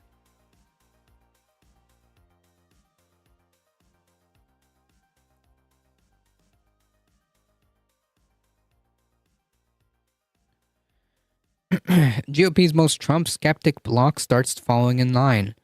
Donald Trump is making serious headway with the bloc of GOP that's among the most skeptical of his 2024 bid, Republican senators. In some cases, Trump is breaking through thanks to the sort of personal attention that he's known to lavish on allies and supporters. Senator John Hoeven, for example, endorsed the home state Governor Doug Burgum for president in June, but even before Burgum dropped out of the primary, Trump was already in Hooven's ear. Trump called me before to discuss an endorsement. Hooven recalled in an interview. The Midwesterner said he told the former President Burgum is a close personal friend and he's from my state, so I endorsed him. Then, according to Hooven, Trump asked if I endorsed him if Doug didn't continue. The Hooven call shows how Trump's campaign for capital endorsements is accelerating as he nears the first GOP nominating contest in Iowa. He's won 5 endorsements from Republican senators during December alone, after snagging just 3 of them over the preceding 4 months. So far, Trump secured 18 endorsements from Senate GOP, a group that ranges from establishment-minded Republicans to confrontational conservatives who will be vocal allies if he wins another term. That success winning over the Hill GOP was hardly guaranteed and comes just 3 years after Trump mounted a public campaign to overturn his 2020 loss. It's got him indicted on dozens of criminal charges. But a combination of behind-the-scenes courtship like that of Hooven and the growing feeling of inevitability that Trump will win the nomination is peeling off Republican senators who might otherwise have longed for a new, less divisive standard bearer.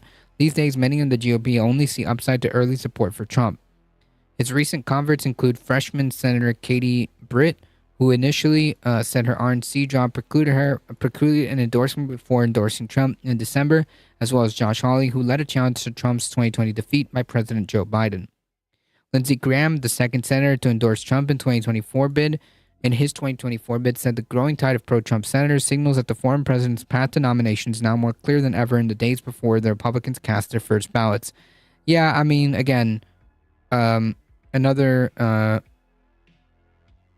way of putting it is that, like, there's no such thing as a difference between GOP and MAGA. Like, this is just a far-right fascist party. Like, there's no difference. There's no meaningful difference. This is just to solidify that idea. Still, Trump's ride to a third straight Republican nomination, I guess, isn't without tension. Senate Minority Leader Mitch McConnell, who has next to no relationship with him, and other Republican senators remain worried about whether he can win a general election. Many of Trump's recent endorsers, like Senator Roger Wicker of Mississippi, Rick Scott, of course, and Kevin Cramer of North Dakota, are up for re-election in 2024 in red states where a primary is their biggest electoral threat. Kramer also initially supported Burgum. Not everyone in that camp, however, is on board the Trump train. Peter Ricketts, who faced a special election in this fall after being appointed to a seat, noted that Trump's 18 endorsements are less than half of the GOP Senate. So it probably reflects his support in the general public. I am not planning on doing any endorsements at this point. Though most endorsements do little to sway voters, they matter greatly to Trump, who wields them as political capital. Sometimes the process also comes full circle. Trump endorsed J.D. Vance in Ohio's Senate primary in 2022, and after Vance won, he became the first senator to endorse Trump's 2024 campaign. Now Trump is backing Vance's preferred candidate in the year's Ohio Senate primary, Bernie Moreno. National Republican Senatorial Committee Chair Steve Daines endorsed Trump way back in April, in part to coordinate their work together on key Senate races.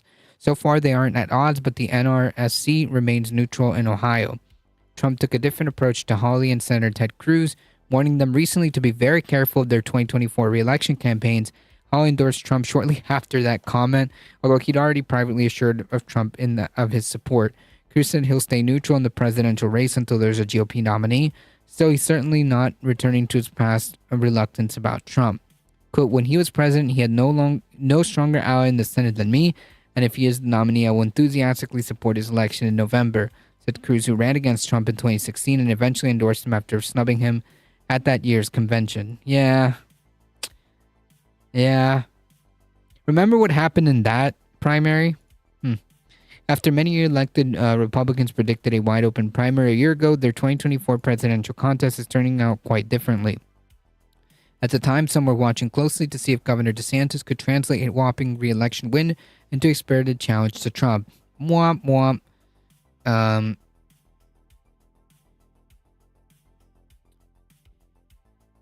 Plenty of Republican senators had hoped their colleague, Senator Tim Scott of South Carolina, would catch fire and deliver a sunnier message than Trump. Scott even won the endorsement of Senate Minority Whip John Thune, and at the time, the highest-ranking Hill endorsement for any GOP candidate. Scott ultimately suspended his campaign after failing to gain momentum and not being Trump. Trump is in a good position and seems to be picking up support among members of Congress. Tim Scott was my candidate. I'm sorry he's still not in. The electorate this year probably doesn't fit his hopeful, aspirational style of politics.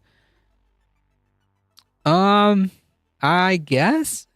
Thune is currently neutral, though he's impressed with former Governor Nikki Haley. Still, whoa. Yeah, imagine being thoroughly impressed with Nikki Haley after, those comments. Couldn't even point out one of the biggest reasons for the Civil War being slavery, and she couldn't even manage to make that sentence out. But hey, I mean, it just goes to show what these people are about. Despite his progress across the Capitol, Trump still faces plenty of doubters within the Senate GOP. He's most certainly not going to win over fierce critics like Mitt Romney or Lisa Murkowski, just to name two. McConnell is a different story. Doesn't communicate with Trump, and he rarely responds to Trump's attack on him and his family. Nonetheless, the Kentuckian has repeatedly said he will endorse whoever the party nominates. That puts Trump's support within the party on a dual track. He's poised to rack up many congressional endorsements over the next few weeks, provided he translates his polling leads to primary wins. And if he does, he may be able to win over many of his other skeptics once he wins the Republican nomination in the summer. It's not about skeptics. These people want to stay in power, okay? And they're afraid of his base. They literally declared war on women and act like we've all forgotten. Yep. Should McConnell decide not to pursue another term as GOP leader in 2025, Thune, Barrasso, and John Cornyn of Texas are among his potential successors. All three will have to think about how they might have to work with Trump, or they might work with Trump, who seems to be gaining steam as the primary season approaches. That strength among Republican primary voters has always been there, said Senator Mike Braun of Indiana. Trump supporters running for governor. A lot of this is senators seeing what folks are telling them back home. Yeah, I suppose we'll see. I suppose we shall see. At the end of the day, all of these people are going to fall in line. So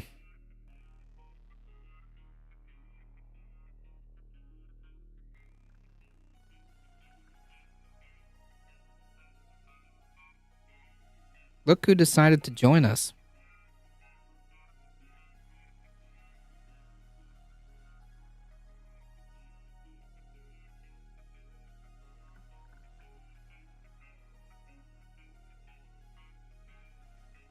Ah.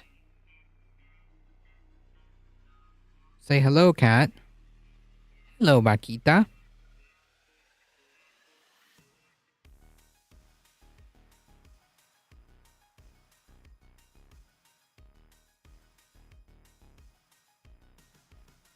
Hello, Vaquita.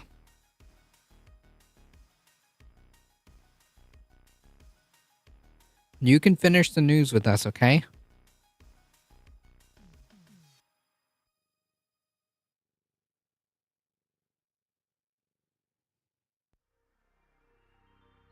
She's gonna hang out over here.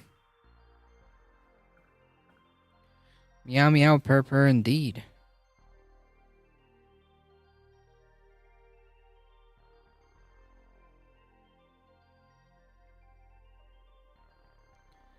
Alright. Well,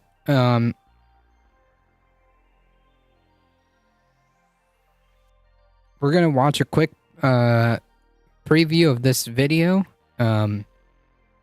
It is 3 hours long, so we're not gonna be able to watch you know, all of it, but we can watch a little bit just to get an idea of where this argument is going.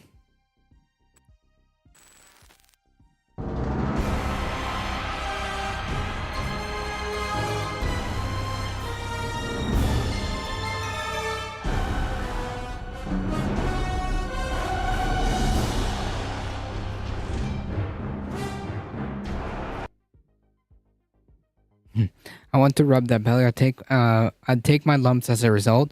Nah, you can rub Buddy's belly all day long. She's not no, not so much. She does not like that at all. Buddy, however, Buddy will literally let you pick him up, rub his tummy. You can do whatever. You can hold him like a baby. He does not care. But Vaquita, no, she's very temperamental. She's like, I want to be left alone. You may look at me, human, but you may not touch. Where I could stand in the middle of Fifth Avenue and shoot somebody and I wouldn't lose any voters.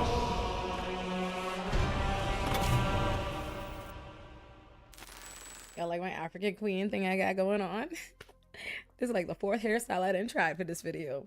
Listen, would y'all believe me if I told y'all that I have spent months working on this video? Which is crazy because voting as an issue is not my thing. I do not canvas for any parties or politicians. I don't have no buttons, no stickers, no posters. I don't donate to anybody, and I have not made $1 on the making of this video. I will not make any money off of this video. Nobody asked me to make this video. You'll notice you find no ads on this video or any of my videos as it stands. And I say all that to you because a lot of people who are pushing things to you re-voting or anti-voting are getting a check and they have an agenda. And I am not getting a check, but I do have an agenda, and I want to be very transparent with you about what that agenda is. If you know me already, you probably know me from my work as a public defender in New York City and as an advocate for abolition, bail reform, notably in New York City and Illinois, or for my I think girls are just like that. I know I am. general advocacy against policing and police brutality and for the Black community and for other marginalized groups. Or maybe you know me from my writing or some viral clip or Raheem. Or maybe you discovered me for the first time right here on YouTube. And if so, I love that. Hey y'all. But how I define myself is as a movement lawyer or a professional loudmouth, as I usually say. And it's what it sounds like. I'm a lawyer who works in furtherance of movements. And I do that by working with different communities, organizations, and individuals nationwide to fight in favor of things they need, like the Pretrial Fairness Act and Solitary Confinement Act, saving bail reform and ending cash bail. What's important to me is the liberation of Black people, which requires the liberation of all marginalized people and freedom from capitalism, patriarchy, and the prison industrial complex. So I work in furtherance of that goal. The first thing that we need to understand today, which I will expand on later in this video, is that change is made by the people, not the government. And two, all governments are oppositional forces resisting change. That's why we call our I always wonder why white people don't complain about police brutality. Like Black Lives Matter was a whole organization created to dedicated to police brutality, but more white people are killed per year than black people. Okay, so first of all, the whole point is to highlight the disproportional, not that it doesn't happen to white people. Obviously, police brutality happens to white people. The point being is like the whole point of highlighting systemic racism is because it disproportionately affects black people. This is a really, really like this has been documented time and time again. And yes,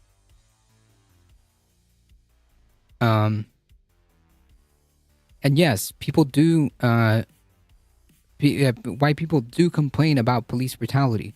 Police brutality is, no matter what, always to be complained about and always fought against. The point being is that it disproportionately affects black people. That's why Black Lives Matters was a thing. It's a resistance. So to do the work I do, to do any work that's about changing the status quo, the people must fight against the government. Who the government is has a lot to do with how difficult that fight will be. The work I do, how hard I have to fight, shoots.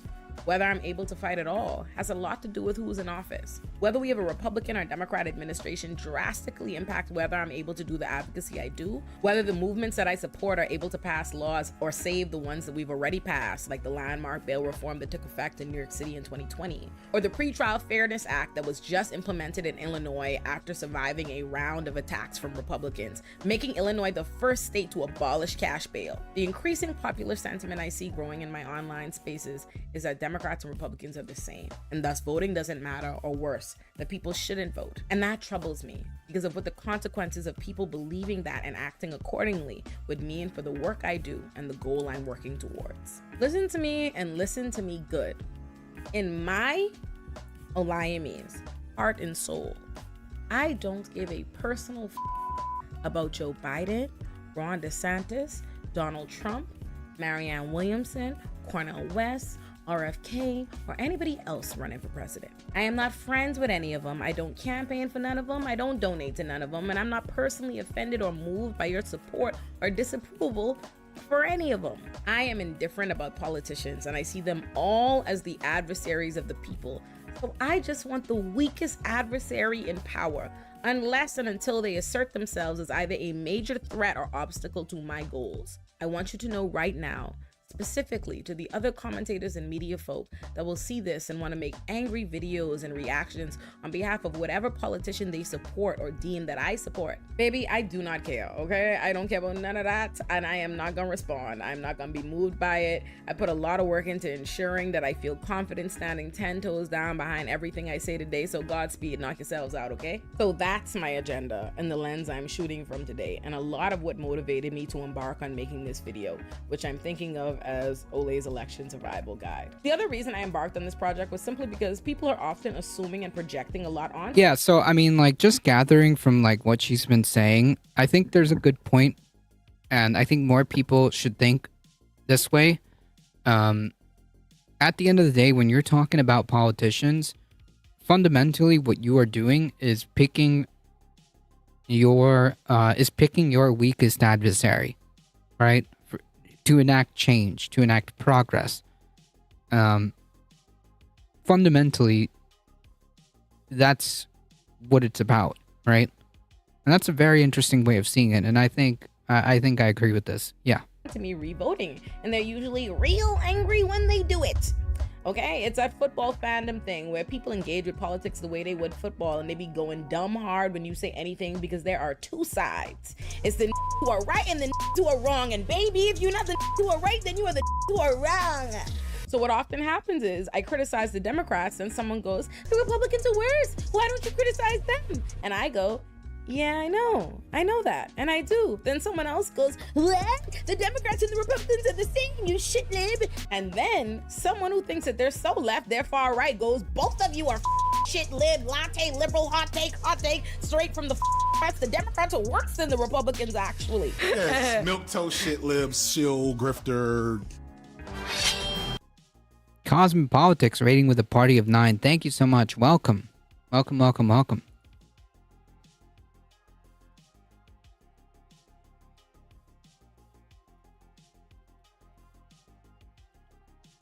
Folks, if you have a second, please go check out twitch.tv/cosmopolitics and also follow her on Twitter. I noticed a trend in voting.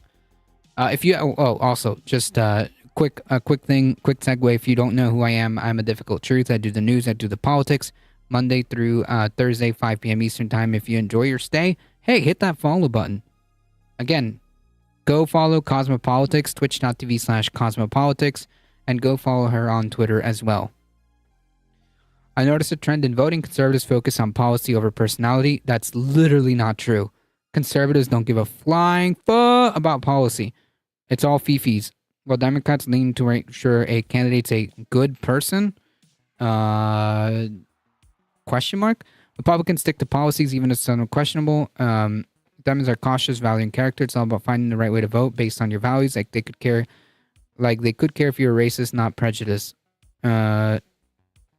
I don't know what that point means. But yeah, a lot of Republicans vote based on fifis. That's how they work. Tanky. White supremacy. Like you need to make them angry. About all you need to do to get like conservatives is like manufacture outrage about like Bud Light or some shit. I don't know. Like manufacture outrage about like a trans person and like a big brand, and just stick the words woke on it, and that's it. Boom, campaign finished. See puppets, duopoly. And it's so funny because you'll be all those things to the same people. Like I am both a shit lib and a tanky. So I am both too moderate for the left and too extreme for the left, depending on who you talk to.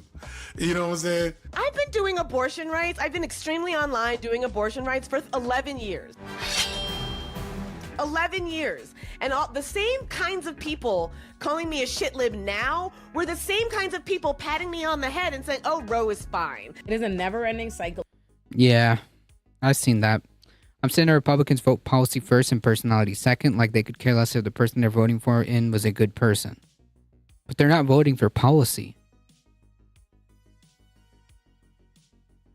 They're not voting for policy, though. Like, if you ask any Republican why they're going to vote for Trump, it's all, like, fear-based, like, nonsense that was manufactured. They'll say things like, oh, well, I don't want, communist China to controlling Joe Biden anymore. That's destroying the country. Like, this is no policy. Most of them couldn't even tell you, like, a policy proposal that Trump has even done. Of people being mad as about everything. Except for, like, maybe the wall.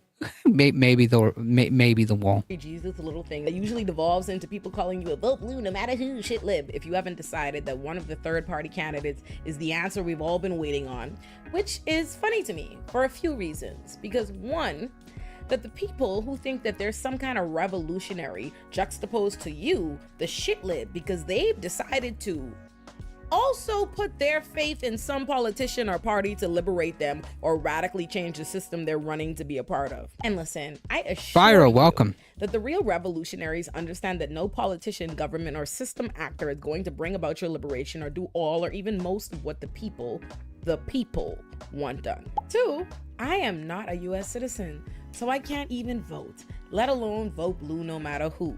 Plus, actual liberals would probably call me a radical extremist, police-hating bitch, and on most given days, I'm probably criticizing the Democrats, specifically my arch-nemesis, New York City Mayor Eric Adams, and his partner in evil, Governor Kathy Hochul. I also get heat from folk who are anti-voting or voting for a third-party candidate, which confuses me a little because I've never blown down on either group. Generally, I think if you can vote, you should, but that doesn't mean I have any real smoke for non-voters. You don't see me tweeting no angry shit about how y'all are to blame for 2016 or something. And listen, I do not personally believe that any of the third-party presidential runs are going to accomplish any of the things the people that are gun-ho. Yeah, also, but like, here's the thing though, like, you are gonna need at some level, you are gonna need government to see the change that you're proposing, right? Like, that's the point why you why you're a lawyer. That's the point why you engage in this activist behavior, because you need the government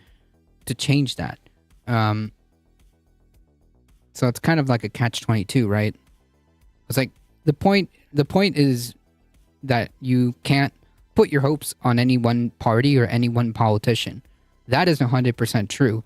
But to say that like you're fighting the government 100%, yes, but also you're fighting them to change because you need them to implement that change, right? That's how this works. Like if you want universal health care, like you're gonna need you're gonna need like a law, right? I'm gonna say this in the nicest way possible. You're a little bit uneducated on conservatives. True, dude. You know what? Why don't you educate me? Okay? Why don't you educate me? Explain to me. Explain to me where I'm wrong. Who's supporting them believe that they will, or that being gun-ho behind these campaigns is a productive use of your time for reasons that I'll flesh out later. But that does not mean that I believe anyone who is or wants to vote that way is wrong, morally irreprehensible, or my enemy. I am fully capable of not sharing your sentiments on the topic of voting, or not believing in your voting strategy or what you think will happen by abstaining or voting third party, without that meaning that we are not both genuinely committed to the underlying motivation to get us to a less oppressed place. Okay, so we're gonna have a little bit of an editor's note in real time here from what I have here on my script. Because I was going to say, I'm not gonna lie to y'all, my first and general internal response to people saying that voting doesn't matter, or that Democrats and Republicans are the same, and to the people really dragging it, saying Democrats are worse than Republicans, is, wow, these wackadoodle really think we're in the upside down. But I actually have changed. Let me divert a little bit in real time from what I have on the script, because I would not feel right having the same level. So many, where do I begin? Many lies told by left-wing media. Yeah, true, dude. That us left-wingers just eat up. Yeah, you know what? Why don't you give me an example, dude? How about you enlighten us and give me an example? I'm going to ultimately make the argument that Democrats and Republicans are not the same for my purposes, or at least in substantive ways that I think do matter in terms of us as a left trying to get to a more progressive place.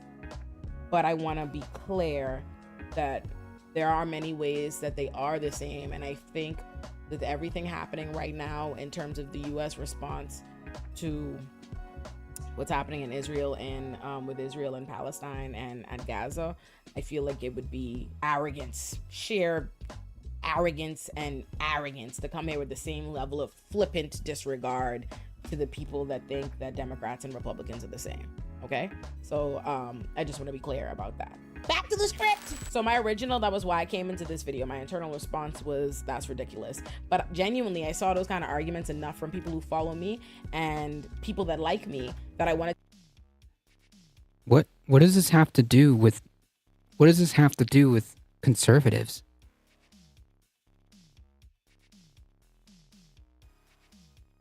You mean some targeted is wrong? And how does that mean that I'm uneducated about conservatives? What does this have to do with conservatives?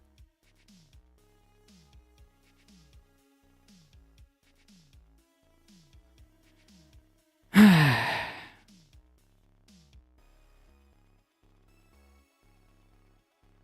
the scam, our lives still matter. Absolutely. Because conservatives have been saying that since that organization beginning. So, again, I'm pretty sure most left has deep criticisms of that particular BLM organization. Right, like, that doesn't change the fact that, like, BLM is, like, the concept of BLM and what it stands for is wrong. Again, what does that have to do with anything? Let's be honest, conservatives aren't big mad that a couple of people decided to do some funny business with donations, okay? That's not why they're mad. To at least try to be thoughtful and not just write off everyone without at least first picking the brains of people I respect. And that quest has revealed a lot to me that I'm going to share with y'all. But what I really want to cement in our heads right out the gate, that I think a lot of the other talking heads are not willing to say. The fact that there's like people in this chat already like saying like, yeah, okay, Yeah, there are deep criticisms for like the shenanigans that went down here. And what does that have to do with the actual concept behind BLM? And what does that have to do with conservatism? Maybe you got the left-wing people read wrong.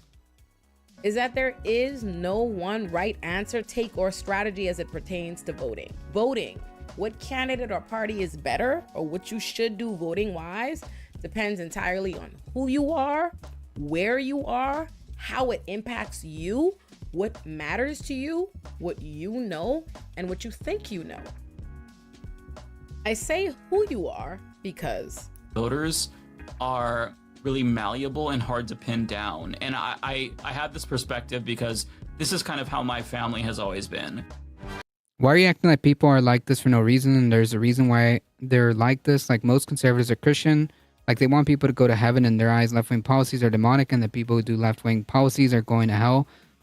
They're going to try to take everybody to heaven, which is not possible. What are you talking about?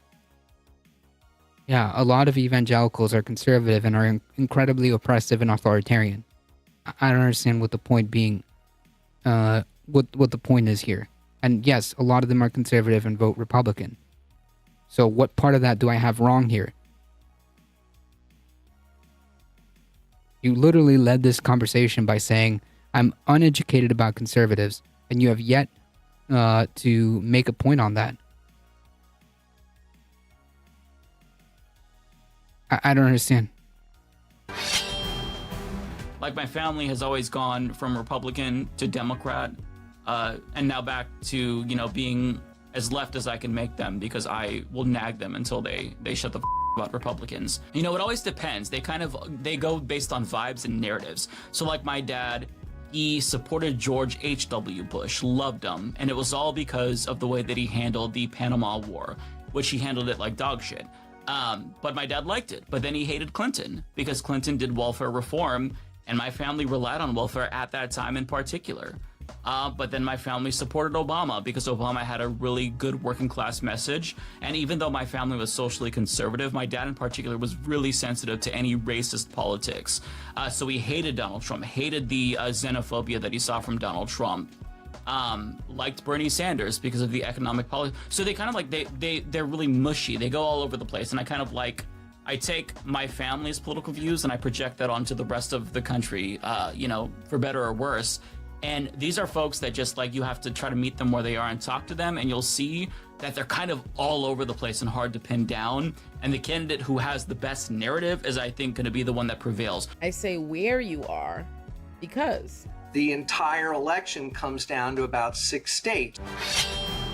And if you don't live in one of those 6 states, then you really don't, you're not that much a part of the process. Yeah. So we shouldn't, so we have to make strategic decisions about where to invest our political capital. And I say what you think you know, because take, for example, rapper Sexy Red, saying that she supports Donald Trump because she and other black people thought he was racist until he gave us stimulus checks. Do you think more people are going to support Trump now in the hood like or Trump. no?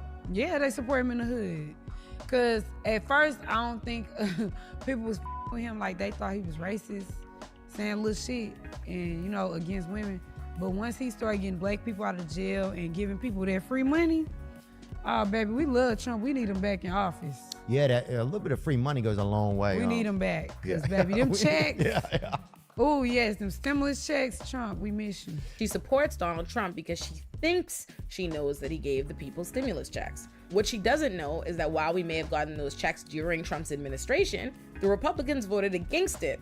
Every Republican voted against it, and Democrats are who got us that money. And because there are a lot of different ways to... So you're admitting that conservatives are religious zealots? Weird flex, bro. True. Yeah, I don't understand what that's supposed to mean. And don't tell me I have to respect Christians who don't respect me and whose position are morally bankrupt. Yeah, no. That's going to be a hard pass for me, Ambulis. I agree with you. think about voting this election, elections in general. I just didn't think it would be valuable for this kind of video to only hear my perspective. So I'm going to be offering my personal perspectives to the people who might find that valuable throughout this video, intertwined with the perspectives of friends and mentors and people whose thought processes I value, and maybe some new and familiar faces to all of you, because as one of those friends put it to me, for some people, the administrations do feel the same. What I find with the Democratic Party is that while we fight them on different things, we're still fighting them tooth and nail.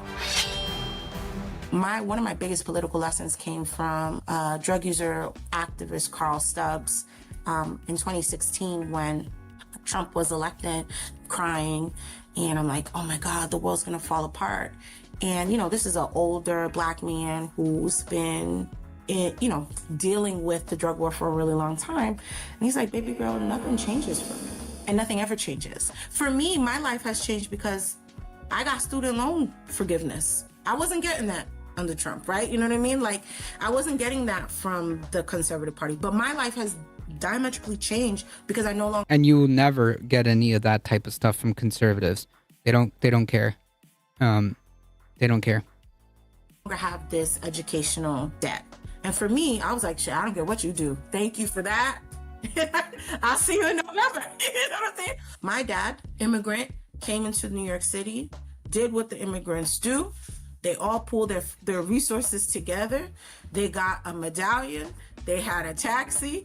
The taxi business is gone. You can't convince my dad to vote now because to him, he feels like the Dems and the Republicans abandoned him, right? Because his material conditions shifted because the most important thing to him, his retirement, his livelihood, changed. And he didn't get nobody spoke to it. So this is going to be a very long video, but I promise that it's going to be a good one that I am really proud of, y'all, because I put a lot of effort into not just hearing my own thoughts reverberate off the walls and to try to hear, think about, and extract what I find valuable from the perspectives of many people who I respect. And so with that in mind, there are two things that I specifically want y'all to bear in mind as you watch this video. 1, take what you find valuable and discard the rest. And 2, that someone's perspective is just that, their perspective, which is shaped by their identity, their life experiences, and where they stand in relation to what they're assessing. So it is not always going to mirror your own, and that does not make it innately bad or something that you need to fight or change or try to beat the person into submission about. When you listen to what different people have to say about voting or really anything, consider their vantage point, the perspective that they're coming. I think even libs say no to cover student loans, so we need to go even more left. Well, I mean, like the libs who would be against student loan forgiveness, it's just because like liberals at the end of the day liberals are protectors of capitalism. So that would go against their interests. I would imagine that would be the reason. The sad thing is the poorest people hurt the worst by Republican policies are Republicans. Yep. I always get great life lessons whenever I listen to Olay. Yeah, it's been a great video so far. From, so you can better understand their thought process and the context to see if there is anything valuable that you can take from it at all and to discard the rest. One of the primary ways that I personally think through issues in my life is by talking to people whose opinions and perspectives I respect. Notice that I didn't say whose opinions and perspectives I share, just respect. And I pick their brains on topics. And I really find so much grounding in how often I call someone up, usually my mentor on my side. There's nothing wrong with someone running as a third party. The question is, what are you running? Why are you running? And how is this part of a long-term strategy? Because you're not going to win. Tell him what I think about something and having him blow me away with some perspective I hadn't thought of. That doesn't usually invalidate what I'd initially thought. It just provides me with an additional valuable thought that I hadn't considered because I likely couldn't consider it. I don't sit atop the same vantage point as my mentor and vice versa. This might come as a surprise to all of us, but we are not capable of having thought about every issue from every perspective all by our lonesome, no matter how intelligent or thoughtful we think ourselves to be. But this is critical to how I process information and derive value and harmony in relationships with people that I have the benefit of learning from. I take what I find valuable and I discard the rest. And that is something sorely missing from the internet, social media, and the way these people... Well, to be fair, the internet isn't interested in doing this, Olay. The internet is, well, you've seen how Twitter and you know, social media is. If everybody thought like this, it would be different. We would be singing different tunes. But yeah. Political audiences consume information. So many people are watching not to try to learn anything or to see if they're being offered something valuable. They are watching to have their existing sentiments and perspectives echoed. And when it's not, they discard the entirety of what's said, or they expect someone to push back or argue someone down where it isn't always necessary. And listen, I am not exempt from that.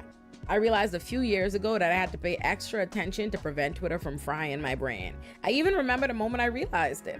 I think it was 2020 or 2021, and I was reading a book called Why Don't We Riot? A Black Man in Trumpland by Isaac J. Bailey, an award-winning South Carolina journalist. And it's a great book that I recommend you read, and I recommend you follow Isaac.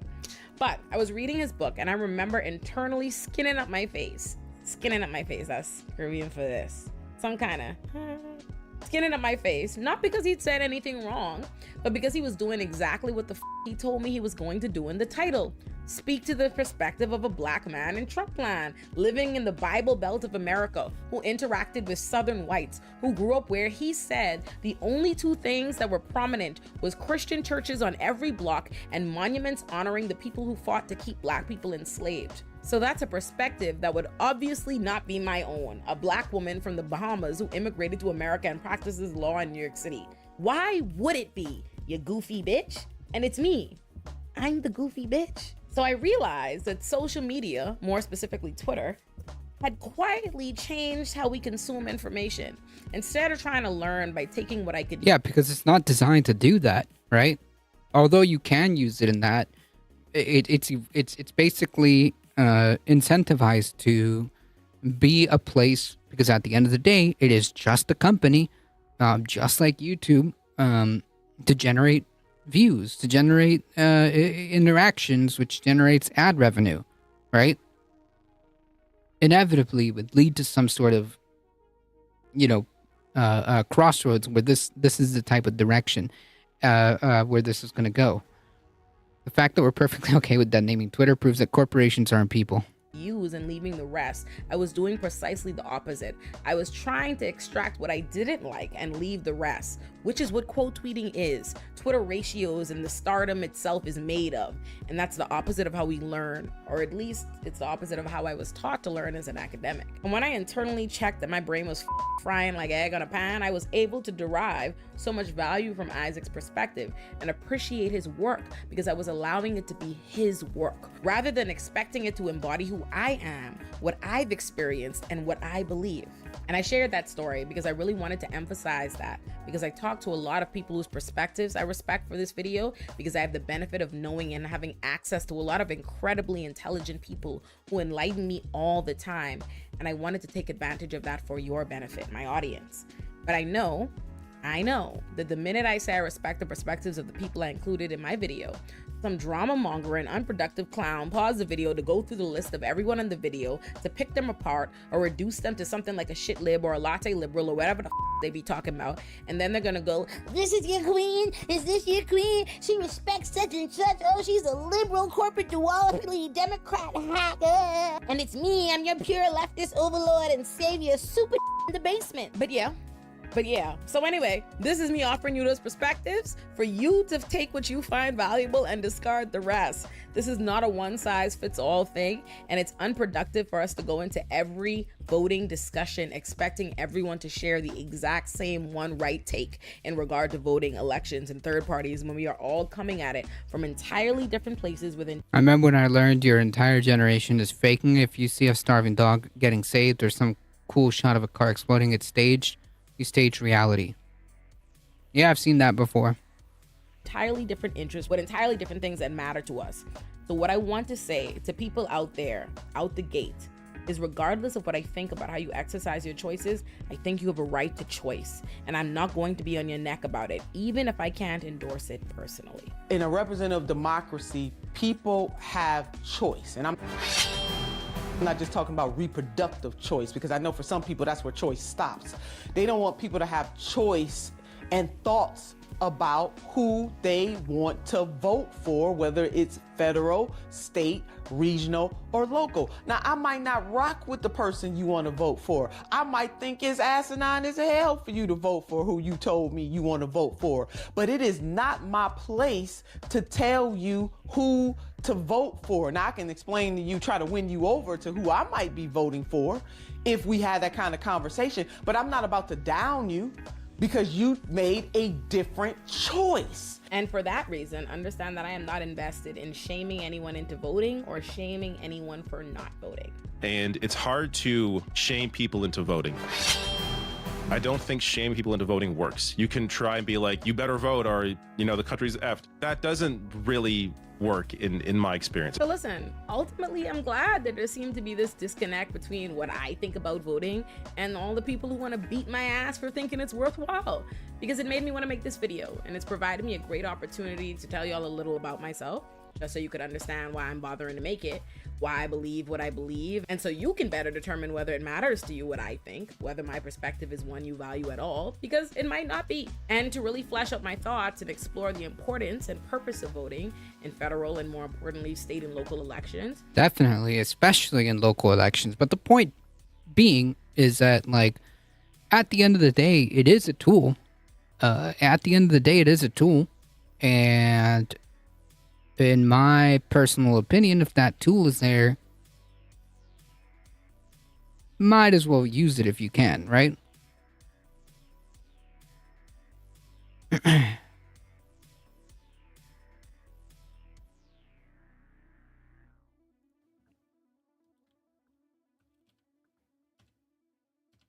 Man, Captain Cold got cold feet.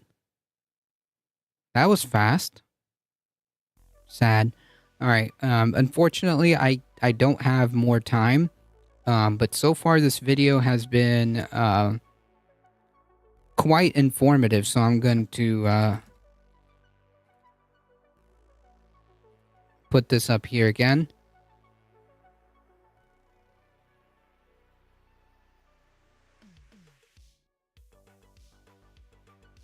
I myself am going to finish this video.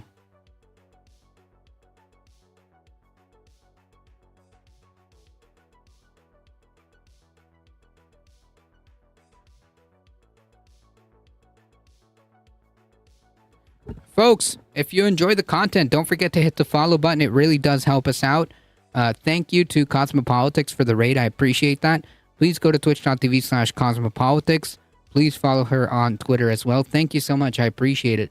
Also, folks, if you want to support the channel, head on over to the YouTube channel, like the stream, subscribe. It really does help us out.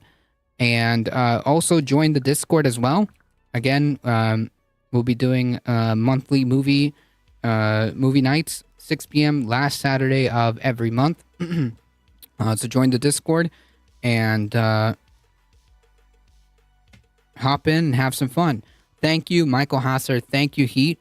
I appreciate you modding the chat. I appreciate it. Thank you guys for all of your support. Thank you for the new follows. Thank you for the biddies.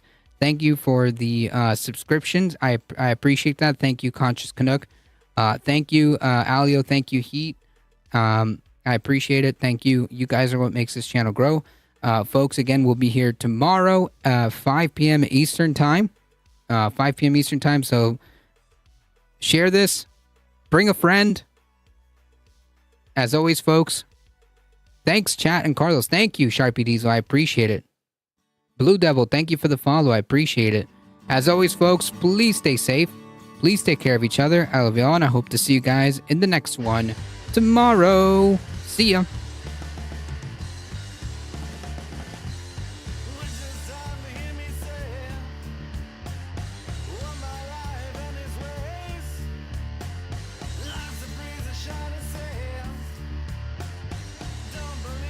Hang tight, folks. We're heading out in 5, 4, 3, 2, 1.